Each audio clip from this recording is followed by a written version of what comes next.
యజ్ఞముల యొక్క స్వరూపుడు. ఆయన స్వతహాగా పరమసత్వగుణంతో ఉంటాడు. శివుడు మహాజ్ఞాని. ఆయనని మించిన జ్ఞానం ఎక్కడ ఉంటుందంటే రాశీభూతమైన జ్ఞానమే శివుడు. జ్ఞానము కలగాలి, శివుడు వినా మార్గం ఉండదు లోకంలో.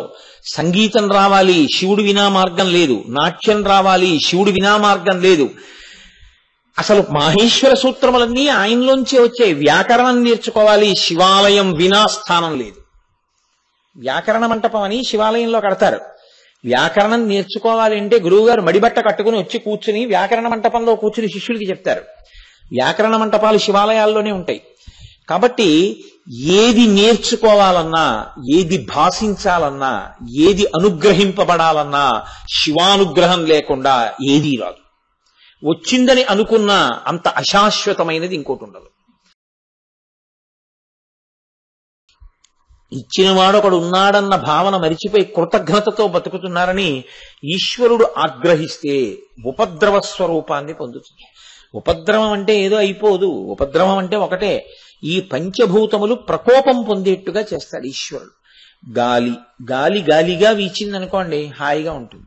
గాలి గాలిగా వీచకుండా ప్రభంజనుడు అయ్యాడు అనుకోండి, అమిత వేగంతో వీచిందనుకోండి, ఆయన ప్రభంజనుడు అంటే విరిచేస్తాడని. ఆయనకి ఏది అడ్డొచ్చిందో అవన్నీ పడిపోతాయి, అవన్నీ విరిగిపోతాయి, అవన్నీ తొలగిపోతాయి, అపార నష్టం జరిగిపోతుంది. నీరు ప్రవాహం చక్కగా వెళ్ళిందనుకోండి, మనందరం సంతోషంగా ఉంటాం. అతి ఉద్ధృతితో వచ్చిందనుకోండి, వరద అడ్డొచ్చిన వాటినన్నింటినీ పట్టుకెళ్ళిపోతుంది, ఉన్న సంపద వెళ్ళిపోతుంది. అగ్ని ఆయన శాసనానికి లోబడి ఉంటే అగ్నిహోత్రుడు మనకు అన్నం కూడా వండి పెడతాడు. మన ఇంటి వంటవాడెవరు అంటే అగ్నిహోత్రుడే, ఆయనే వండి పెడుతున్నాడు. ఆయన కర్మ. హవ్యం వహతి దేవానాం కవ్యం కవ్యాసినామపి పాకంచ కురుతే వహ్ని శంకరశైవ శాసనాత్. పరమేశ్వరుడు యొక్క శాసనాన్ని ఔదల దాల్చి అగ్నిహోత్రుడు ఇంటింటా పాచకుడై అన్నం వండి పెడుతున్నాడు. ఆయనకి ఏం కర్మ అంటే ఆయనకి మనం హవిస్సిస్తాం, కృతజ్ఞత చెప్తాం కాబట్టి. నాకు ఇప్పటికీ బాగా జ్ఞాపకం, మా చిన్నతనంలో ఈ గ్యాస్ పొయ్యిలు ఉండేవి కావు. కట్టెల పొయ్యి మీద వంట చేసి వంటంతా అయిపోయిన తర్వాత కట్టెల్ని జార్చేయడం అని వెనక్కి తీసేసేవారు. వెనక్కి తీసేసిన తర్వాత ఒక కొద్దిగా అన్నం ముద్ద తీసి అందులో నెయ్యి కలిపి దివిషద్వర్గముని ముఖంబున సంతృప్తిన్ రాంచు నిన్నీషుగాస్తవముల్ శృతులు జగదాంతర్వ్యామివని అని శ్లోకం చెప్పి, అగ్నిహోత్ర నీవు ఈ మొదటి అన్నాన్ని తీసుకుని, నీవు బ్రాహ్మణుడవు కనుక నీవు మొట్టమొదట మా ఇంట్లో భోజనం చెయ్యి. నీవు ఆహారాన్ని తీసుకుని మా ఇంటి యజమాని, మా కుటుంబ సభ్యులు, మా ఇంటికి వచ్చిన బంధువులు, మా అతిథులు కడుపు నిండా సంతోషంతో అన్నం తిని జీర్ణమై ఆనందంగా ఉండేటట్టుగా నీవు మమ్మ అనుగ్రహించు అని ఆ కట్టెల మీద కొద్దిగా అన్నం వేసి జార్చేవారు. ప్రతి ఇంట అగ్నిహోత్రుడికి కొద్దిగా అన్న సమర్పణ ఉండేది. నాకు ఇప్పటికీ బాగా జ్ఞాపకం, వేసవి కాలం ప్రవేశిస్తోంది, గ్రీష్మ ఋతువు వస్తోంది అనేటప్పటికీ ప్రతి వాళ్ళు కూడా కొద్దిగా అన్నాన్ని తడిపి ఇంటి మీదకి విసిరేవారు. దీన్ని నువ్వు ఆహారంగా స్వీకరించు, ఇళ్లని కాల్చవద్దు. దేవతల పట్ల కృతజ్ఞతతో జీవించడం అనేటటువంటిది జీవితంలో అంతర్భాగంగా ఉండేది. అందుకే దేవతలు కూడా అలాగే కృప చేస్తూ ఉండేవారు, వాళ్ళ జోలికి వెళ్ళేవారు కాదు. ఆ భక్తి ప్రతి విషయంలోనూ ఆవిష్కరిస్తూ ఉండేవారు.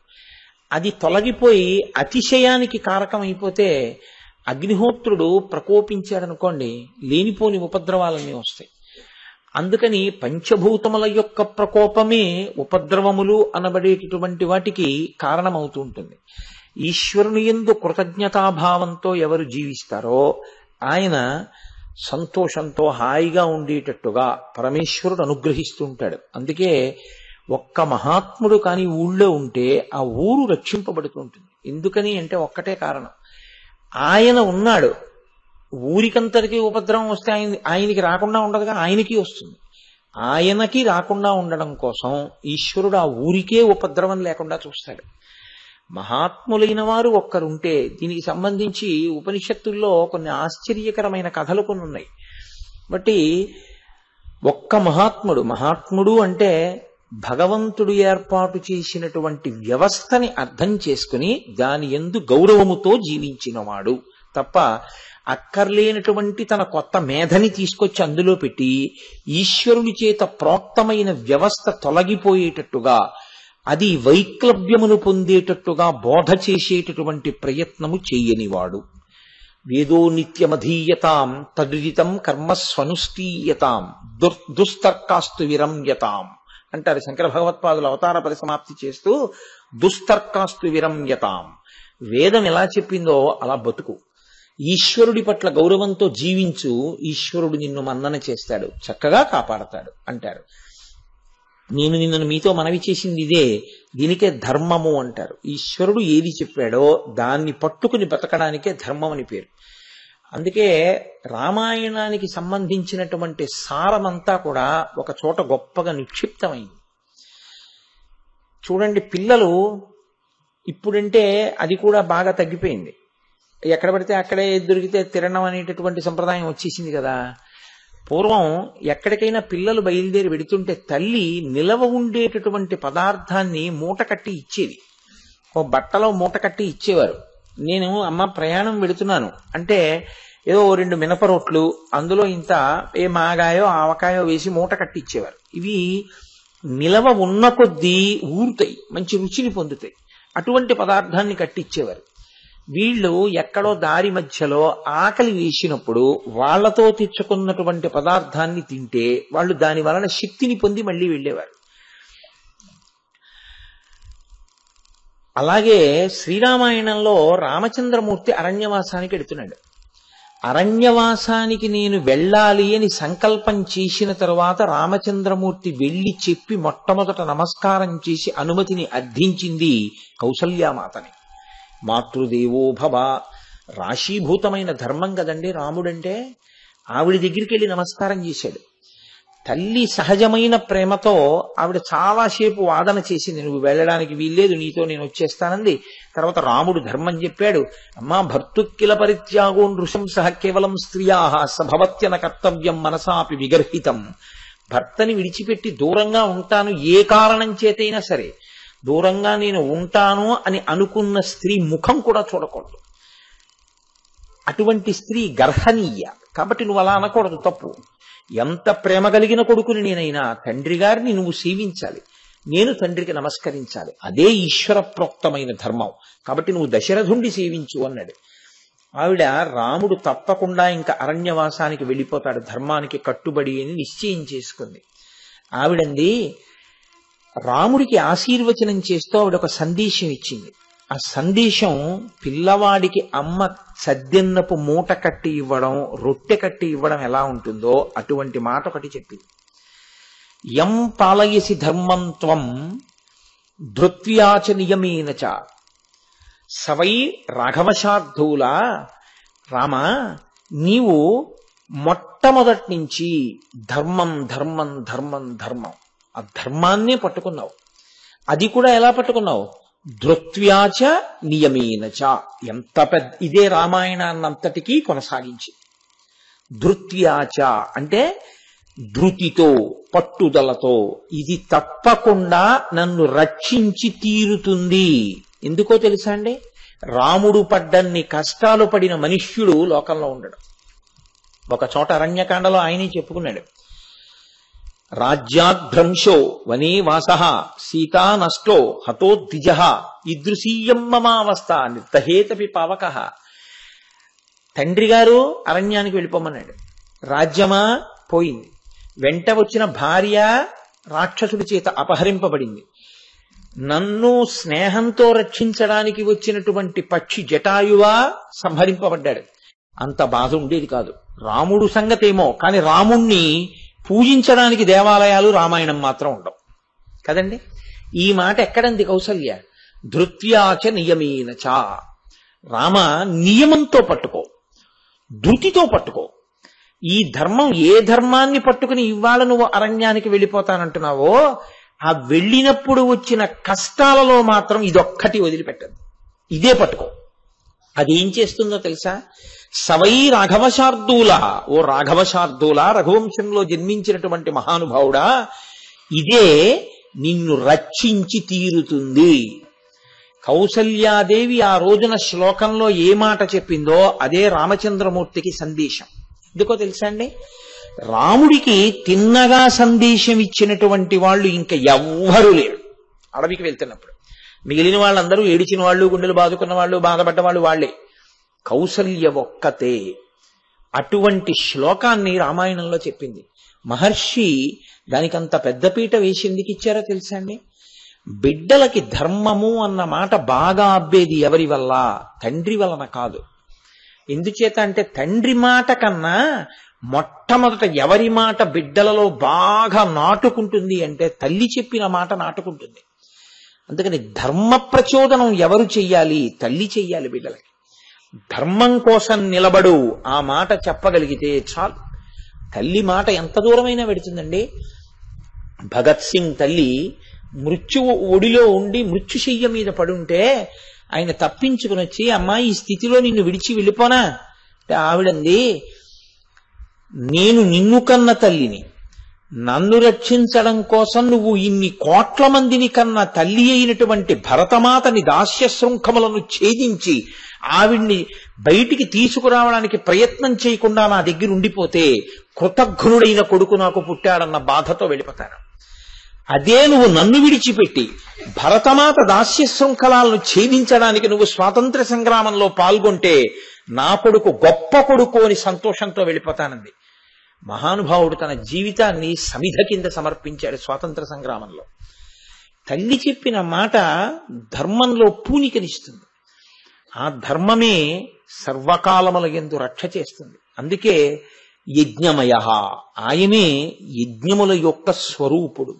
ఆయన స్వతహాగా పరమసత్వగుణంతో ఉంటాడు. శివుడు మహాజ్ఞాని. ఆయనని మించిన జ్ఞానం ఎక్కడ ఉంటుందంటే రాశీభూతమైన జ్ఞానమే శివుడు. జ్ఞానము కలగాలి, శివుడు వినా మార్గం ఉండదు లోకంలో.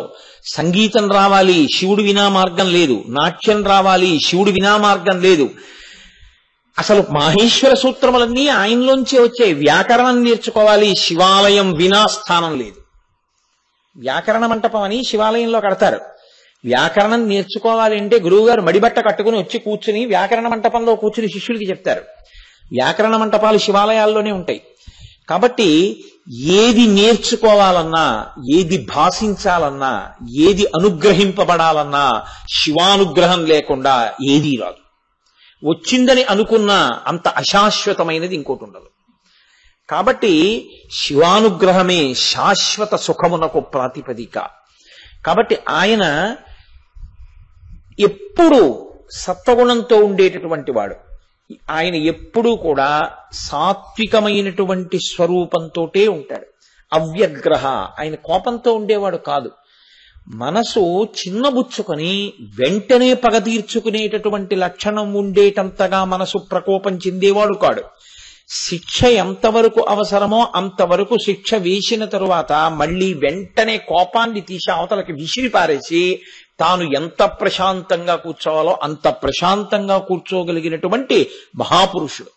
వెళ్లి నమస్కరించినంత మాత్రం చేత ఎంత ఘోరమైన నేరం చేసిన వాణ్ణి కూడా ఉదారుడై క్షమించగలిగినటువంటి సత్వగుణ సంపన్నుడు. అందుకే పరమేశ్వరుణ్ణి మించినటువంటి శుద్ధ సత్వం లోకంలో ఇంకెక్కడా ఉండదు. ఎక్కడైనా సత్వగుణం ప్రకాశిస్తే అది శివానుగ్రహంగా ప్రకాశించిన సత్వగుణం తప్ప శివానుగ్రహం లేని సత్వగుణం ఎవరి యందు ప్రకాశించదు. ఎందుకంటే సాత్విక శుద్ధ విగ్రహ, ఆయనే పరమసాత్వికుడు, సత్వగుణ సంపన్నుడు, రాశీభూతమైన సత్వం ఆయనే శుద్ధ విగ్రహ. అటువంటి పరిశుద్ధమైనటువంటి మూర్తిత్వము కలిగినటువంటి వాడు.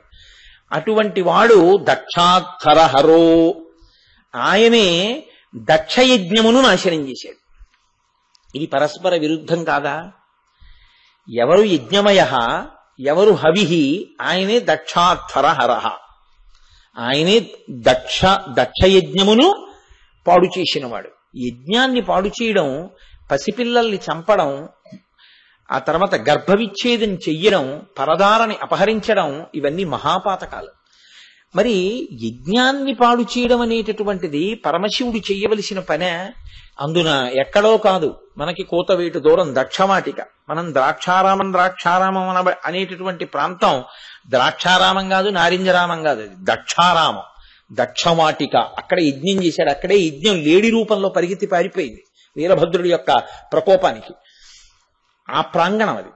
మరి పరమశివుడు ఎందుకు దక్షయజ్ఞాన్ని ధ్వంసం చేయవలసి వచ్చింది అంటే దానికి పెద్దలు ఒక గొప్ప ధర్మ సూక్ష్మములతో కూడినటువంటి ఆఖ్యానమును ఆవిష్కరిస్తారు. ఆ ధర్మ సూక్ష్మం తెలిస్తే మీకు శివతత్వము అవగాహన అవుతుంది. మీకు ఆ ధర్మ సూక్ష్మం అవగతం కాకుండా కేవలం ఆ పైన ఉండేటటువంటి విషయాన్ని మాత్రమే మీరు అధ్యయనం చేస్తే మీకు అందులో ఉండేటటువంటి తత్వము అర్థము కానప్పుడు శివుని యొక్క పాదములను గట్టిగా పట్టుకోగలిగినటువంటి పూనిక ఏర్పడదు. దక్ష ప్రజాపతికి కుమార్తెలు కలిగారు. 27 మంది కుమార్తెల్ని చంద్రుడికి ఇచ్చిన సందర్భం కాదు. కాకుండా ఆయనకి వేరొక భార్య వలన 16 మంది కూతుళ్ళు పుట్టారు. ఆ 16 మంది కుమార్తెలలో దాక్షాయిణి ఒకతే. దాక్షాయిణి సాక్షాత్ అమ్మవారు, ఆదిశక్తి. ఆదిశక్తికి పూర్వజ అని పేరు. ఈ లోకములన్నీ ఎప్పుడు సృజింపబడ్డాయో దానికన్నా ముందు ఉన్న తల్లి ఆమె. ఎందుకో తెలుసా అండి? శక్తి శివుని యందే ఉంటుంది. శివుని యందు ఉన్న శక్తి శివుని యందు నిద్రాణమై ఉంటుంది. మళ్ళీ శివుడు కదలాలి అంటే ఆ శక్తియే కదుపుతుంది. చాలా మంది ఏమనుకుంటారంటే కదపడం అన్న మాట నిజానికి తప్పు మాట. ఇప్పుడు నేను వాడింది కూడా పొరపాటే, కానీ నేను అర్థం చేసేటట్టుగా చెప్పాలన్న ప్రయత్నంలో ఆ మాటని ముందు వాడి దిద్దుబాటుకు ముందు మాటలోకి పెడుతున్నాను. కదపడము అంటే ఏమిటి? బయట ఉన్నది ఇంకొక వస్తువుని కదిపితే కదపడం అంటారు. నేను ఇలా అన్నాను అనుకోండి, కదిపాను అంటారు. ఎవరైనా వచ్చి నన్ను ఇలా అన్నారనుకోండి, నన్ను కదిపాడు అంటారు. శంకరాచార్యులు వారు అలా అనలేదు అమ్మవారి గురించి. శివశక్త్యాయుక్తో యద్భవతి శక్త ప్రభవితుం నచే దేవం దేవో నఖలు కుశల స్పందితుమపి అన్నారు. స్పందన, స్పందన అన్న మాట బయటి కదలిక కాదు. నా హృదయం స్పందించిందండి అంటాడు. స్పందన అన్నది లోపలి కదలిక. ఆయన ఏ కదలికలు లేకుండా తనలో తాను రమిస్తూ పరబ్రహ్మమై కూర్చుని ఉన్నటువంటి వాడు పరమేశ్వరుడు. అది ఎలా ఉంటుందంటే అలలు లేని చెరువులా ఉంటుంది. అప్పుడు అది గాజు పళ్ళెం పెట్టేసినట్టు ఉంటుంది. ఇప్పుడు మీరు ఒక చిన్న రాయి వేశారనుకోండి, ఆ చెరువులోనే అలలు వస్తాయి. అంటే నీటిలో కదలికలు వచ్చాయి. నీటిలోనే కదలికలు వచ్చినట్టు ఏ కదలిక లేకుండా తనలో తాను రమిస్తూ ఆనందానుభవంలో ఉండిపోయి పరబ్రహ్మముగా సత్యం శివం సుందరంగా ఉండిపోయినటువంటి పరమేశ్వరుని యందు కదుపుతుంది ఆవిడ స్పందన. ఆ స్పందన కలిగితే ఆయన ఏమనుకుంటాడంటే కోరిక కలుగుతుంది. అప్పుడు శివుడు కామేశ్వరుడు. కామము అంటే కోరిక పొందాడు. ఇప్పుడు ఆ కోరిక చేత ఆయన కామేశ్వరుడు అవుతాడు. అది మొట్టమొదట లోకంలో ఉన్న స్వరూపం, అదే మొదట ఉంటుంది. అప్పుడు ఆయన హిరణ్యరేత. ఆయన ఏం చేస్తాడంటే తనలో నుండి జలములను ఆవిర్భవింపచేస్తాడు. ఆ జలముల చేత హిరణ్య గర్భుడు అంటారు. ఒక బ్రహ్మాండం ఒకటి బంగారు రంగులో ఆవిర్భవిస్తుంది. అప్పుడు ఆయన నరనారాయణులను సృజిస్తాడు. ఆ నరనారాయణులు లోక రక్షకత్వాన్ని స్వీకరిస్తారు. చతుర్ముఖ బ్రహ్మగారు హిరణ్య గర్భుడై ఆయన లోక సృజన, లోక రచన చేస్తాడు. కాబట్టి అసలు తానొక్కడే ఉన్నవాడు అనేకముగా మారాలనేటటువంటి కోరిక ఆయన పొందితే కామేశ్వరుడు అవుతాడు. ఈ కోరిక పొందేటట్టుగా తనలో తాను రమిస్తున్న వాణ్ణి బహిర్ముఖుణ్ణి చేసేది ఆయనలోనే కదలిన కదలిక. కాబట్టి ఆవిడ ఆదిశక్తి. అది ఆయన యందే ఉంటుంది. ఆయనని ఆశ్రయించి ఉండకపోతే మీకు అసలు ఫలితము అన్నది కలగదు, విడదు. శక్తి విడితే మీరు తట్టుకోలేరు ఎప్పుడు. ఎందుకో తెలుసా అండి? ఇప్పుడు ఈ మైక్కి నేను చెప్పిన విషయాన్ని గట్టిగా వినిపించగలిగిన శక్తి కలిసే ఉంటాయి. అందులోంచి ఆ శక్తి విడివడదు. ఈ శక్తి విడిపోయిందనుకోండి, విద్యుత్తు దీని నుంచి విడిపోయిందనుకోండి, అప్పుడు ఇది పనిచేయదు. విద్యుత్తు దీని ఎందుంటే, ఈ ఉపాధిని విద్యుత్ ఆశ్రయిస్తే ఫలితం ఉంటుంది. కారు హార్స్ పవర్తో పరిగెడితే కారుకు ఉపయోగం ఉంటుంది. ఫ్యాను నడిస్తే గాలి వస్తుంది. ఉపాధి శక్తి కలిసి ఉంటేనే ప్రయోజనం ఉంటుంది తప్ప అసలు రెండు విడివడడం అనేటటువంటిది లోకంలో ఉండదు. కాబట్టి స్పందితుమపి, కాబట్టి ఆవిడ ఎప్పుడుంది, ఎక్కడుంది? శివుడు మొట్టమొదట ఉన్నాడు అని అనడమే తప్ప ఎప్పటి నుంచి ఉన్నాడు అన్నది మనం ఎలా చెప్పలేమో ఆదిశక్తి కూడా అలాగే ఉండిపోయి ఆయనతోనే ఉంది ఆ శక్తి. ఉన్న శక్తి పరమశివుడు ఎంతటి సులభుడో, పరమశివుడు ఎంతటి కారుణ్యమూర్తో, అమ్మవారు కూడా అంతటి సౌలభ్యము అంతటి కారుణ్యము ఉన్న తల్లి. కాబట్టి ఆవిడకున్న గొప్ప గుణం ఏమిటంటే ఆవిడ జగజ్జనని, అఖిలాండకోటి బ్రహ్మాండ నాయకి. అటువంటి తల్లిని లోక విరుద్ధమైన కోరిక కోరుతాడు ఒకడు. ఆయన ఏమంటాడంటే ఇది కీర్తికి పరాకాష్ఠ అంటారు. అంటే అందరూ అమ్మా అని పిలిస్తే నేను ఒక్కడిని అమ్మాయి అని పిలవాలనుకుంటాను. అంటే ఆమె నాకు కూతురు కావాలి. ఇప్పుడు లౌకికమైన ఆచారము చేత ఆమె నాకు నమస్కారం చెయ్యాలి, నేను ఆమెకి నమస్కారం చేయడం కాదు. దీనివల్ల వచ్చేటటువంటి ఇంకొక పెద్ద ప్రయోజనం ఏమిటో తెలుసా అండి? అమ్మవారు మీ కడుపున పుడితే పరబ్రహ్మము మీకు అల్లుడైపోతాడు. పరబ్రహ్మము అల్లుడు ఎందుకు అవుతాడో తెలుసా? తండ్రిగా అనుగ్రహిస్తుందేమో కానీ భర్తృస్థానంలో ఆవిడ మహాపతివ్రత, అందుకని ఎప్పుడూ ఆయనే ఉంటాడు. అందుకని ఈమె ఎన్ని మాటలు కన్యగా వస్తుందో అన్ని మాటలు ఆయన పరాత్పరుడు అవతార స్వీకారం చేసి కళ్యాణానికి ఆయన వస్తాడు. అది మీరు ఏ రూపాన్ని చూడండి, ఆయన రాముడిగా వస్తే ఆవిడ సీతమ్మగా వస్తుంది, ఆయన కృష్ణుడిగా వస్తే ఆవిడ రుక్మిణిగా వస్తుంది, ఆయన పార్వతిగా వస్తే ఆయన మళ్ళీ శివుడిగా వస్తాడు. ఆవిడ ఎన్ని అవతారాలు స్వీకరిస్తుందో అన్ని మాటలు ఈశ్వరుడు భర్తగా వస్తూ ఉంటాడు. కాబట్టి ఇప్పుడు పరబ్రహ్మమునకు అల్లుడవుతాడు. పరబ్రహ్మము యొక్క కాళ్ళు కడిగి కన్యాదానం చేసేటటువంటి అదృష్టం వచ్చింది కాబట్టి మోక్ష సిద్ధిని పొందుతాడు. పరమేశ్వరుణ్ణి పట్టుకోవడం కష్టమేమో, అమ్మవారిని కూతుర్ని చేసుకుంటే అయ్యవారు అల్లుడైపోయినట్టే. కాబట్టి దక్ష ప్రజాపతికి ఈ కోరిక పుట్టింది, అమ్మవారిని నా కూతుర్ని చేసుకోవాలి. అక్కడ వరకు దోషం పట్టడానికి ఏం లేదు, అది పరమభక్తి. కాబట్టి ఇప్పుడు ఆయన ఏం చేశాడంటే తపస్సు చేశాడు, అనుగ్రహించింది. అఖిలాండ కోటి బ్రహ్మాండ నాయకి అఖిలాండేశ్వరి అయినటువంటి అమ్మవారు అనుగ్రహించి ఆవిడంది తప్పకుండా నీ కడుపున పుడతాను, నీ కూతురిగా పుట్టాను కాబట్టి ఇంకొక పేరు పెట్టి పిలిస్తే నీకేం తృప్తిగా ఉంటుంది? నీ పేరు నా పేరులో కలిస్తే నీకు తృప్తి ఉంటుంది, లోకంలో శాశ్వతత్వం వస్తుంది. ఓ చూసావా దక్షుడు చేసుకున్న అదృష్టం అంటారు. కాబట్టి దాక్షాయిణి అని పిలువబడతాను. కాబట్టి దక్ష ప్రజాపతికి కూతురుగా వచ్చింది.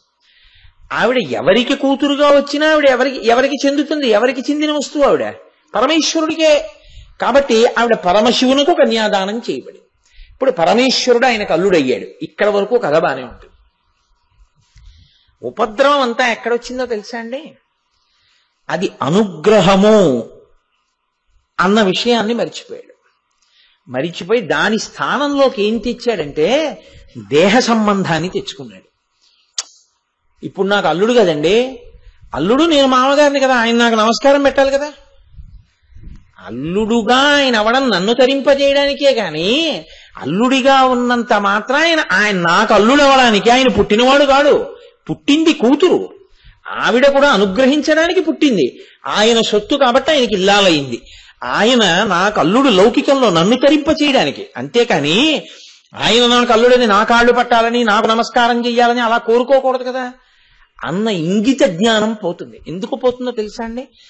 దేహ సంబంధములు ఒక స్థాయిలను కల్పించి అహంకారమునకు కారణమవుతాయి. ఏమైపోతుందంటే ఎంత ప్రాజ్ఞుడైనా కానివ్వండి, ఆయనతో బంధుత్వం వచ్చిందనుకోండి, ఓ అల్లుడో ఓ బావమరిదో వరుసకు అయ్యాడు అనుకోండి, ఇంకక్కడి నుంచి ఏమిటంటే నాకు బావమరిదే అవుతాడంటే ఇతను అని బంధుత్వం చెప్పి భుజం మీద చెయ్యేస్తాడు. ఆయన భుజం మీద చెయ్యి వేయించాలాగా మర్చిపోతాడు యుక్తాయుక్త విచక్షణ. ఎందుకంటే దేహ సంబంధం ఆయన యొక్క శక్తిని కప్పేస్తుంది, అజ్ఞానం చేత యువతలవాడి యందు కప్పేసి ఆయన స్థాయి ఏమిటో తన స్థాయి ఏమిటో మరిచిపోతాడు. మరిచిపోయి ఆయన తన ముందు ఆ బంధుత్వం చేత అలా నిలబడాలని కోరుకుంటాడు. ఇప్పుడు అలా నిలబడడానికి ఈశ్వరుడికి ఏమీ బాధ ఉండదు. ఈశ్వరుడు నిస్సంగుడు, అందుకే ఆయన అలాగే నిలబడతాడు. దానికి ఏది పోన్లేని నీ కల్లుడి అంటాడు. పాడైపోయేవాడు ఎవరో తెలుసా అండి? అలా కోరుకున్నవాడెవడో వాడు పారై తీరుతాడు. ఎక్కడంటే ఎందుకంటే ఆ ఉద్ధతి వెళ్ళిపోతుంది, వెళ్ళిపోయి అపచారం వైపుకి వెళుతుంది ఆఖరికి. ఇది ప్రమాదం తీసుకొచ్చేటటువంటి స్థితి. అక్కడే పడిపోయాడు దక్ష ప్రజాపతి. అసలు అప్పటి వరకు దక్ష ప్రజాపతికి పరమేశ్వరుడికి ఏమీ ఇబ్బంది లేదు. ఇబ్బంది రావడానికి పరమేశ్వరుడి వైపు నుంచి ఉండదు, ఎప్పుడూ ఉండదు. రావడం అన్నది ఎక్కడి నుంచి రావాలి? దక్ష ప్రజాపతి వైపు నుంచే రావాలి. ఎందుకు రావాలి అంటే మనుష్యుల యొక్క మనస్సులు ఎంత విచిత్రంగా ఉంటాయో చూడండి. ఒకానొకప్పుడు ప్రజాపతులు అందరూ కలిసి ఒక యజ్ఞం చేశారు. ఆ యజ్ఞం చూడ్డానికి అందరూ వెళ్ళారు. యజ్ఞం అన్నది పవిత్ర కార్యం కదండి. పూర్వం దేవతలు వచ్చేవారు. ఇప్పుడంటే మనకి లోకంలో ధర్మ వ్యతిరిక్తమైన ప్రవర్తన ఎక్కువై దేవతలు కంటికి కనపడడం మానేశారు. పూర్వం త్రేతాయుగంలో కూడా దశరథ మహారాజు గారు ఇష్టి చేస్తుంటే ఇంకా ఆయన మొదలెట్టలేదు. ఇష్టింతేహం కరిష్యామి పుత్రీయాన్ పుత్రకారణాత్ అన్నాడు ఆయన. నేను ఇష్టి చేస్తానన్నాడు, మాట తప్పడు, ఇష్టి చేస్తాడు. కాబట్టి ఎలాగో మంది పిలిచి హవిస్సు ఇస్తాడు, మనం తినాలిగా, రండి అని వచ్చేసారు దేవతలందరూ. వాళ్ళందరూ వచ్చేసి కూర్చున్నారు. కూర్చుంటే కదా బ్రహ్మగారు కూడా వచ్చి కూర్చున్నారు. కూర్చుంటే అప్పుడు వచ్చింది, అయా రావణుడు చంపేస్తున్నాడు, మమ్మల్ని అందరినీ ఏం చేయమంటారు? అక్కడ మొదలైంది రామాయణం. కాబట్టి దేవతలు మనం ఒకళ్ళు పిలిస్తే పలహారానికి ఎలా పెడతామో అలా దేవతలు యజ్ఞం చేస్తే వచ్చి కూర్చునేవారు, మాట్లాడుకుంటుండేవారు. ఇంట్లో చక్కగా పిలిస్తే ఒక్కొక్కళ్ళు వచ్చి పుచ్చుకుని పెడుతూ ఉండేవారు. కనపడడం ఎప్పుడు మానేశారంటే అయ్య బాబోయ్ వీళ్ళకి ధర్మ వ్యతిరేకమైన ప్రవర్తన ఎక్కువైపోయింది. కాబట్టి నేను ఈ పని చెయ్యను, నేను వాళ్ళకి కనపడను అని దేవతలు సంకల్పం చేశారు. అందుకే అసలు విచిత్రం ఏమిటో తెలుసా అండి, ఎప్పుడూ ఈశ్వరానుగ్రహం దేని వల్ల ఉంటుంది అంటే మీరు ఎంత పాటిస్తున్నారు అన్న దాన్ని బట్టి ఉంటుంది. ఒక సభకి కొన్ని వేల మంది వచ్చి కూర్చుని విన్నారు అని సనాతన ధర్మం నిలబడిందని నిర్ధారణ చేయడానికి వీల్లేదు. వాడు సనాతన ధర్మమునందు నిలబడి ఈశ్వరానుగ్రహం పొందడానికి సిద్ధంగా ఉన్నాడని గుర్తేమిటంటే బొట్టు పెట్టుకుని ఉంటే. బొట్లు పెట్టుకోవడానికి నామోషి అయి ఉపన్యాసాలు 30 రోజులు విన్నవాడికి ఏమి ఈశ్వరానుగ్రహం కలుగుతుంది నాకు చెప్పండి? ధర్మము నువ్వాచరిస్తే వచ్చేది ఈశ్వరానుగ్రహం. నీకు ఆకలిస్తే నువ్వన్నం తినాలి, నీకు బొట్టు పెట్టుకోవడమే కష్టమైతే ఈశ్వరానుగ్రహం రమ్మంటే ఎక్కడి నుంచి వస్తుంది? ఇన్ని వింటే ఏం ఉపయోగం ఏముంది? నువ్వు చేయవలసిన ప్రాథమిక విషయమే నీకు చేత కానప్పుడు ఎక్కడి నుంచి ఈశ్వర కృప కలుగుతుంది? కాబట్టి దేవతలు కనపడడం మానేశారు అంటే అది కారణం. కాబట్టి వాళ్ళు కనపడరు కలియుగంలో. కానీ భక్తితో సమంత్రకంగా హవిస్సులు ఇచ్చినప్పుడు వాళ్ళొక్కసారి వచ్చి ఆ హవిస్సుని స్వీకరించి వెడుతూ ఉంటారు. ఇప్పుడు దేవతలందరూ వెళ్ళడం ఆనవాయితీ. దేవతలు వచ్చినప్పుడు దేవతా సార్వభౌముడు కూడా ఓసారి రావాలని కోరుకుంటారు కదా. కాబట్టి ఆయన కూడా వెళ్ళాడు ఆ సభకి. వెళ్ళి యజ్ఞం జరుగుతోంది, చక్కగా ఆ యజ్ఞంలో జరుగుతున్న మంత్రాలవి వింటూ సంతోషంగా కూర్చున్నారు. కూర్చుండగా వచ్చింది ఉపద్రవం అంతా. సరసిజగర్భ యోగిజన మునివర్యులు పర్వ సుపర్వులు ఋషీంద్రులు అందరూ వచ్చి కూర్చునియుండా అత్తరణి సమాన తేజుడగు దక్షుడు వచ్చిన సభాసదుల్ ఒక్క ఉదుటున లేచిరి పితామహ భర్గులు తక్క అందరూ. ఆ సభలో అందరూ వచ్చి కూర్చునున్నారు. కూర్చునుంటే ఆ సభలోకి దక్ష ప్రజాపతి వచ్చాడు. దక్ష ప్రజాపతి అంటే చతుర్ముఖ బ్రహ్మగారి యొక్క కుమారుడు. పైగా ఆయన ప్రజాపతులందరికీ కూడా నాయకత్వంలో ఉన్నాడు. బ్రహ్మగారు ఆయనకి ఆ పదవి ఇచ్చారు. కాబట్టి నేను ప్రజాపతులకు నాయకుడిని, సృష్టి చేయడానికి నియమింపబడిన ప్రజాపతులలో పెద్దవాడు నాయకుడైన. కాబట్టి నేను వస్తుంటే అందరూ లేవాలి కదా సభలో, అది మర్యాద. కాబట్టి అందరూ లేచి నిలబడ్డారు. దక్షుడు వస్తుంటే లేవాలి, నేను వస్తుంటే అంటే దక్షుడు వస్తున్నప్పుడు లేచి నిలబడాలి కాబట్టి అందరూ లేచి నిలబడ్డారు. ఎవరిద్దరు లేవలేదు? పితామహ భర్గులు తక్క ఎందరు. పితామహుడు అంటే చతుర్ముఖ బ్రహ్మగారు, భర్గుడు పరమశివుడు, వీళ్ళిద్దరే లేవలేదు. పితామహుడు బ్రహ్మగారు లేకపోతే ఆయనకేం కష్టం కలగలేదు. ఎందుకో తెలుసా అండి? నన్ను కన్న తండ్రి, బ్రహ్మగారిని కన్న తండ్రి. అసలు లోకంలో సృష్టి మొదలు ఆయన దగ్గర నుంచే కదా. ఆయనలోకి లయమే ఆయనలోంచి మొదలవుతోంది. బ్రహ్మగారే లేవక్కర్లేదన్నప్పుడు శివుడు ఎందుకు లేస్తాడు?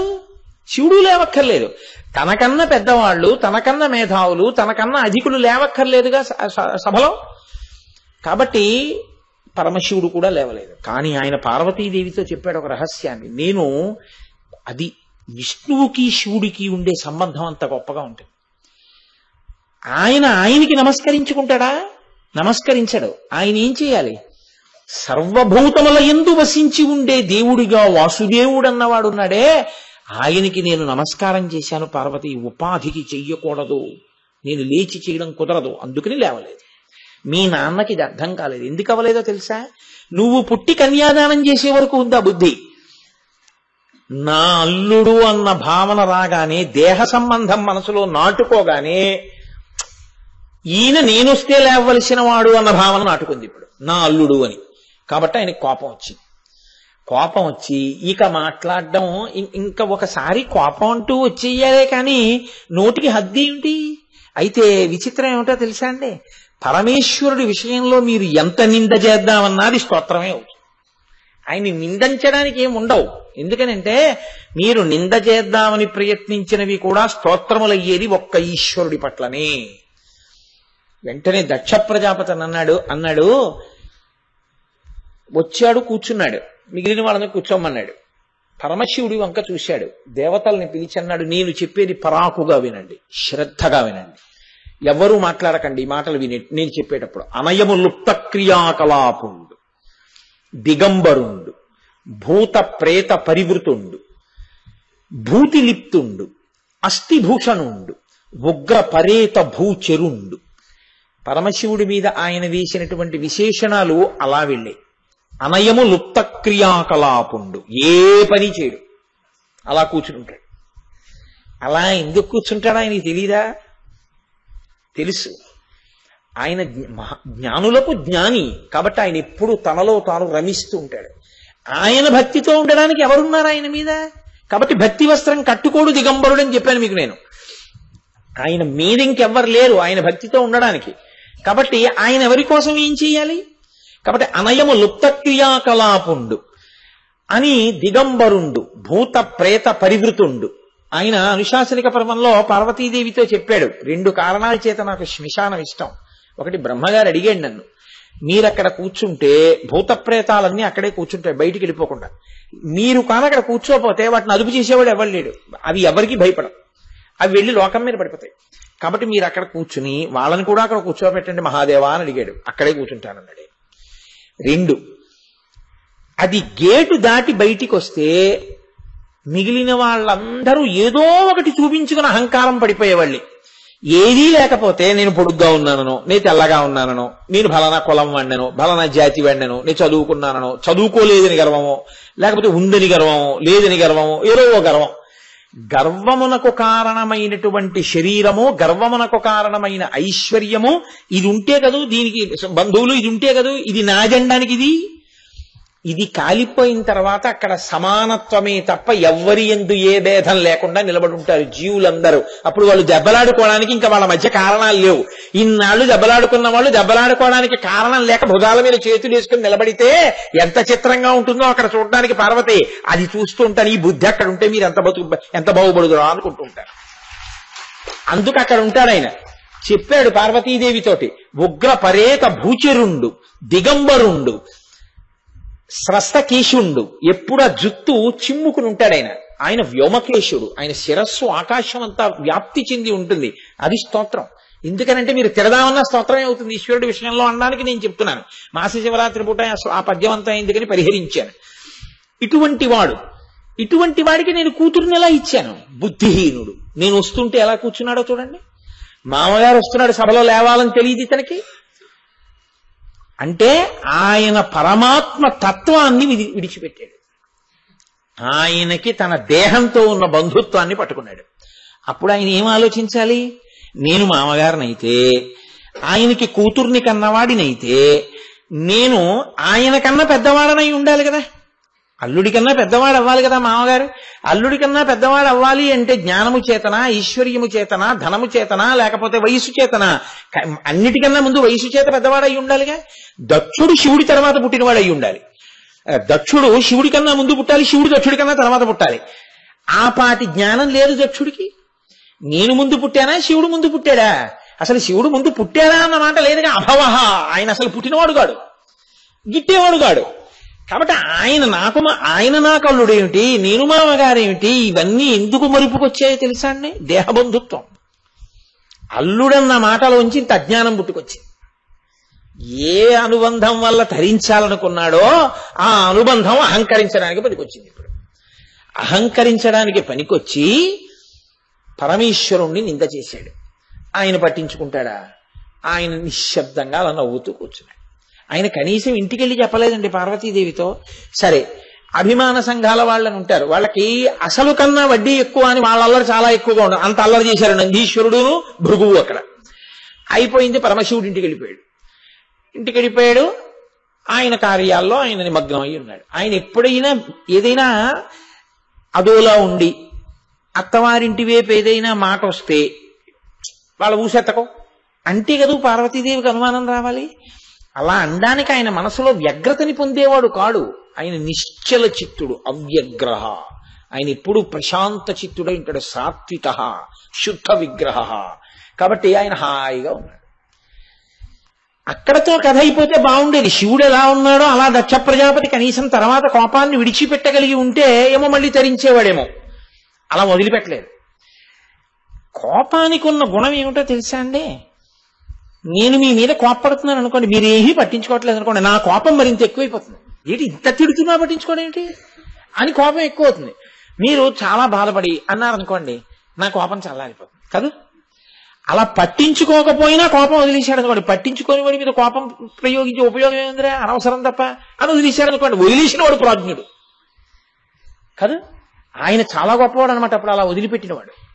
కానీ లోకంలో అలా ఉండదు. నేను తిట్టాను, బ్రహ్మసభలో శివుడు ఒక్క మాట మాట్లాడలేదు. ఇది బాధ దక్షుడికి. కాబట్టి ఇప్పుడు శివుణ్ణి రెచ్చగొట్టాలనుకున్నాడు. శివుడికి అవమానం చెయ్యాలి, పనికి మాలినవాడు అని లోకానికి నిరూపించాలి. కాబట్టి ఇప్పుడు నేనేం చేస్తానో తెలుసా? నిరీశ్వర యాగం చేస్తానన్నాడు. అసలు శివుడికి నేను హవిస్సు ఇవ్వకుండా యాగం మొదలు పెడతాను. అది మొదలుపెట్టాడు దక్షవాటికలో. మొదలుపెట్టి వాజపేయమును పూర్తి చేసేశాడు నిరీశ్వరంగా. దక్ష ప్రజాపతి యొక్క శక్తికి భయపడి, సాక్షాత్తు బ్రహ్మగారి కొడుకు, పైగా ప్రజాపతులకు అధిపతి, దేవతలందరూ వచ్చారు. ఇప్పుడు ఆయన వాజపేయం చేశాడు అన్న విషయం పరమశివుడికి తెలుసు.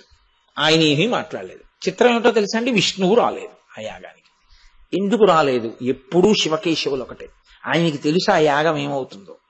హవిస్వరూపమైనటువంటి శివుణ్ణే వదిలిన యాగం ఎలా పూర్తవుతుంది? అందుకని విష్ణువు రాలేదు.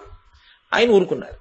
విష్ణువు రాలేదంటే శివుడు రాలేదు. తత్వరీత్యా అది ఒకటే పదార్థం, అదే చెప్తారు కూడా విష్ణువు తాఖరణ. కాబట్టి మిగిలిన దేవతలందరూ వెళ్ళారు.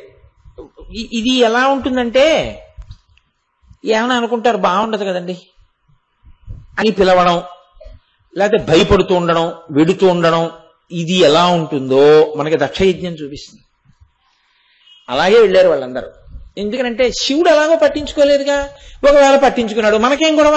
ఏమంటే ఈయన రమ్మన్నాడంటే ఏదో వచ్చాం, మాకేం తెలిసిలే, అల్లరి చేసే వాళ్ళు కొట్టుకుంటారు, చూసి వచ్చేయచ్చు. శివుడు రాలేదు, మనకేం గొడవ, దక్ష ప్రజాపతి పెట్టిన అన్నం తినొచ్చేస్తాం. అలా ఆలోచించేటటువంటి ఇంకా కొంతమంది మనస్తత్వం ఎలా ఉంటుందో తెలుసా అండి? అక్కడికి వెళ్ళి దక్షుణ్ణి శివుడి గురించి కదిపి తిడుతూ ఉంటే విని, అవునయా నిజమే, మీ అల్లుడేమిటో పాపం అలాంటి వాడు దొరికాడు నీకు అనేవాడు. అలాంటి దానికోసం వెళ్ళేవాళ్ళు ఉంటారు. కొంతమందికి మీరు చూడండి అదే కార్యంగా ఉంటుంది. నేను కొంతకాలం ఒకడిని చాలా సన్నిహితంగా నాతో ఉండి వాడి కర్మ కొద్దీ వాడు నాకు దూరంగా పోయాడు అనుకోండి, వాడి గురించి ప్రశ్నించడమే ఎక్కువగా ఉంటుంది కొంతమందికి. ముందు మనం ఉండి ఏం సాధించుకుంటున్నాం అన్నదానికన్నా ఊడిపోయిన వాడు ఎవడుంటాడో వాడి గురించి ఎక్కువ విచారణ చేస్తుంటారు. అది లోకం యొక్క సహజమైన పోకడ, అదో బలహీనత అన్నమాట. తమ యొక్క కార్యాన్ని మరిచిపోయి ప్రవర్తిస్తూ ఉండడం. అలా దేవతలందరూ అక్కడికి చేరి ఆ దక్షవాటి ఎందుకు కూర్చుని ఉన్నారు. జరుగుతోంది యజ్ఞం. భృగువుని బ్రహ్మస్థానంలో కూర్చోబెట్టాడు. ఎందుకని ఆయన తిట్టాడు శివుణ్ణి ఈయనతో పాటు గొంతు కలిపి, అందుకని ఆయనకి బ్రహ్మస్థానం ఇచ్చాడు. ఆయన యజ్ఞం చేస్తున్నాడు, జరిగిపోతోంది. చిత్రం అంతా ఎక్కడుందో తెలుసా అండి? మనకి వేదం ఒక రహస్యాన్ని చెప్తుంది. శివా విశ్వస్య భేషజీ, శివా రుద్రస్య భేషజీ అని. అభిషేకం చేసేటప్పుడు చిట్ట చివర అష్టమానువాకం దాటిపోయిన తర్వాత ఈ మంత్రం చెప్తాం. ద్రాపేయం ధస్వస్పతే దరిద్రం నీలలోహిత అన్న మంత్రాల తర్వాత వస్తుంది. ఈ 2 మంత్రాలు వస్తాయి. భేషజీ స్త్రీలింగం. శివా విశ్వస్య భేషజీ. శివ అంటే శివుడు, శివా అంటే ఆయన శక్తి పార్వతీదేవి. ఆవిడ విశ్వస్య భేషజీ లేదా విశ్వాహ భేషజీ. ఆవిడ ఈ విశ్వమునకంతటికీ ఓషధి. వ్యక్తి స్థాయిలో కానీ సమాజ స్థాయిలో కానీ ఓ రోగం వచ్చిందనుకోండి, ఓషధి వేసుకుంటే రోగం పోతుంది. అలా అందరికీ ఓ రోగం వచ్చిందనుకోండి, ఆవిడ తీరుస్తుంటుంది ఆ రోగాన్ని. ఇప్పుడు వీళ్ళందరికీ ఓ రోగం వచ్చింది. ప్రజాపతులకు, దేవతలకు, మనుష్యులకు, అందరికీ ఏమిటి? శివుణ్ణి తిట్టడం అనేటటువంటి కొత్త జబ్బు ఒకటి వచ్చింది. ఇప్పుడు ఈ జబ్బు పోవాలి. ఆయన పట్టించుకోడు. ఆయన శివుడు. ఆయన ఏ కారణం చేత కూడా పట్టించుకున్నాడనుకోండి, ఆయన ద్వంద్వములకు లొంగిపోయిన వాడు అవుతాడు. ఆయన కోప్పడిపోతే ఎలాగా? అందులో ఆయన కోప్పడ్డా ఆయన అలాగే ఉంటాడు, హాయిగా ఉంటాడు. ఆయన వాటిని పట్టుకుంటే కార్యం ఎలా నడుస్తాయి? అందుకని ఆయన తన పనిలో తాను నిమగ్నమై తనలో తాను రమిస్తూ ఉంటాడు. రమించలేకపోయిన వాడెవడు? అక్కడికి వెళ్ళి కూర్చున్నవాడు. కాబట్టి ఇప్పుడు పార్వతీదేవి శివ విశ్వస్య భేషజీ. లోకమునకు ఒక పాఠం చెప్పించాలి. లోకానికి పాఠం చెప్పించాలంటే అమ్మే కొట్టేస్తే బాగుండదు. శివా రుద్రస్య భేషజీ. ఆవిడేం చేస్తుందో తెలుసా అండి? శివుణ్ణి రుద్రుడిగా చేసేస్తుంది. అంటే శివుడికి ఎనలేని కోపం తెప్పిస్తుంది. ఆయన ఏం చేస్తాడు? పళ్ళు రాలిపోయేటట్టు కొట్టేస్తాడు. అలాగే కొట్టాడు. అందుకే పూషదంతభిహి. పళ్ళు రాలిపోయేటట్టే కొడతాడు. పళ్ళు రాలిపోయేటట్టు కొట్టడం అన్నది బహుశా లోకంలో శివుడే మొదట చేసిన వాడు. ఒక్క దెబ్బకి 32 పళ్ళు ఊడిపోయేటట్టు కొట్టాడు ఆయన. అక్కడి నుంచే లోకంలో సామెత వచ్చింది, పళ్ళు ఊడిపోతాయి కొడితేనని. తెలుసా అండి? నేను యథార్థం మనవి చేస్తున్నాను. లేదు, పూషదంతభిదవ్యగ్రో దక్షార్థర హరోహర రోజు చదువుతున్నాం కదా.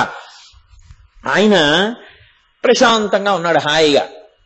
ఈయనకి కోపం వస్తే తప్ప ఈ పిచ్చి పిచ్చి పనులు, శివ వ్యతిరేకమైన ప్రచారం, శివనింద చేయడం లోకంలో మానరు. ఈ ప్రచారాల వల్ల అమాయకులు కూడా పాడవుతున్నారు. కాబట్టి ఇలాంటి ప్రచారాలు చేసేటటువంటి వాళ్ళ యొక్క తుదముట్టించడం అన్నది ఒకసారి చేస్తే, వాళ్ళకోసారి బుద్ధి చెప్తే ఇంకెప్పుడు శివనింద జరగదు లోకంలో. అది జరగాలంటే ఈయన్ని రుద్రుణ్ణి చెయ్యాలి అనుకుంది ఆవిడ. కాబట్టి ఇప్పుడు ఆవిడేం చేసిందంటే ఒక చిత్రమైనటువంటి నాటకాన్ని సృష్టించింది. లేకపోతే ఆయన్ని విడిచి ఆవిడ ఎడుతుందా? మహాపతివ్రత. ఆవిడికి కావాలా అవన్నీ? ఆవిడ అలా కోరుకునేది కాదు. ఆవిడ ఇంటి పేరే విడిచిపెట్టి వచ్చేస్తుంది ఆడపిల్ల. అలాంటిది పెడుతుంది ఆవిడ. ఆవిడ అంతఃపురంలో సౌధంలో నిలబడి ఉంది. ఓహో వెళ్ళిపోతున్నాయి దేవతల యొక్క విమానాలు, ఋషుల యొక్క విమానాలు అన్నీ వెళ్ళిపోతున్నాయి. ఆవిడ ఏమీ తెలియని దానిలా పక్కనున్న ప్రమథగణాలను అడిగింది, ఏమిట్రా ఇన్ని విమానాలు ఎడుతున్నాయండి అంటే వాళ్ళన్నారు, అమ్మా మీ నాన్నగారు యజ్ఞం చేశాడు, వాజపేయం అయిపోయింది, కానీ నిరీశ్వర యాగం ఆయన చేసేశాడు. ఇప్పుడు బృహస్పతి సంబంధమైనటువంటి యాగాన్ని ప్రారంభం చేశాడు. ఆ యాగం అవుతోందమ్మా అన్నారు.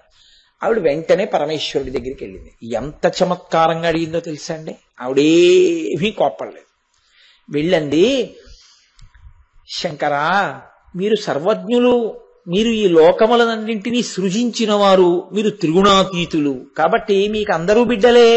మీకు ఎవరు ఏం చేసినా మీకు కోపం రాదు, మీరు తట్టుకోగలరు.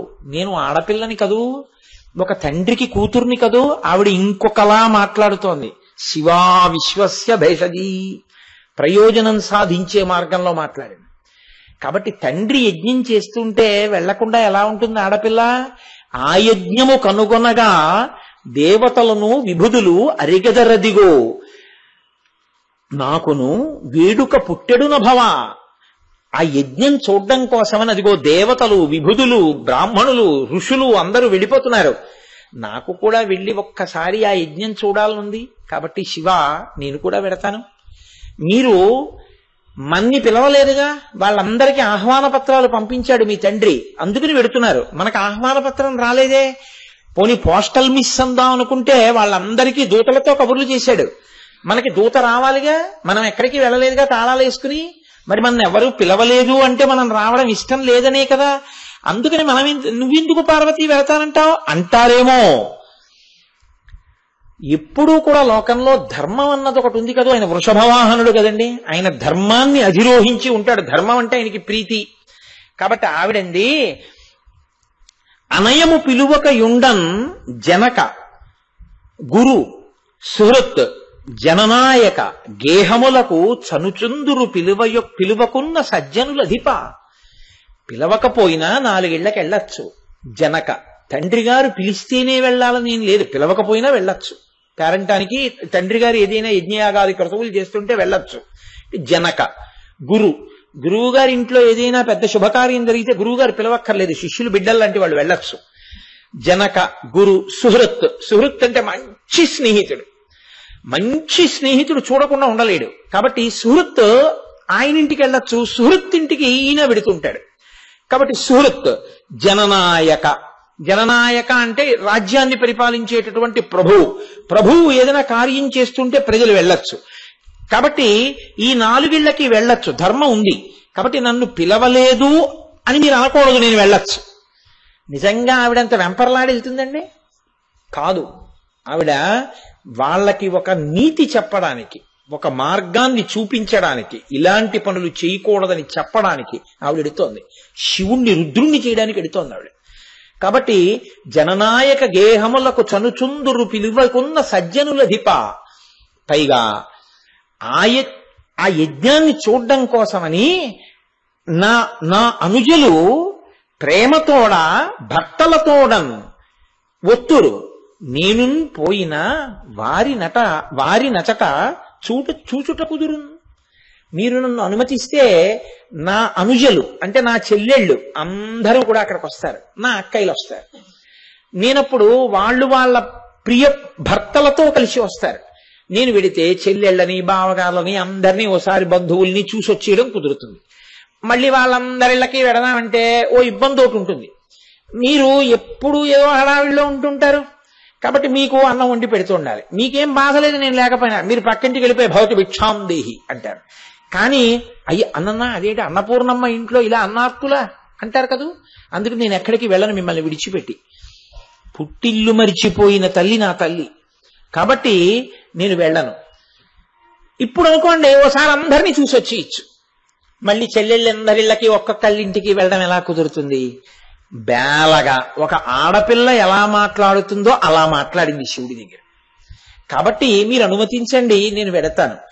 మీరు సర్వైశ్వర్యకారకులు, మీ దగ్గర లేని ఐశ్వర్యం లోకంలో ఉండదు. ఎందుకని సమస్త జగత్తుని విభూతి కణాలుగా మార్చి ఒంటికి రాసుకుంటాడు. కాబట్టి ఇంకా ఆయన దగ్గర లేనిదే ఉంది? బంగారం అంటారా? ఆయన వీర్యం, హిరణ్యం.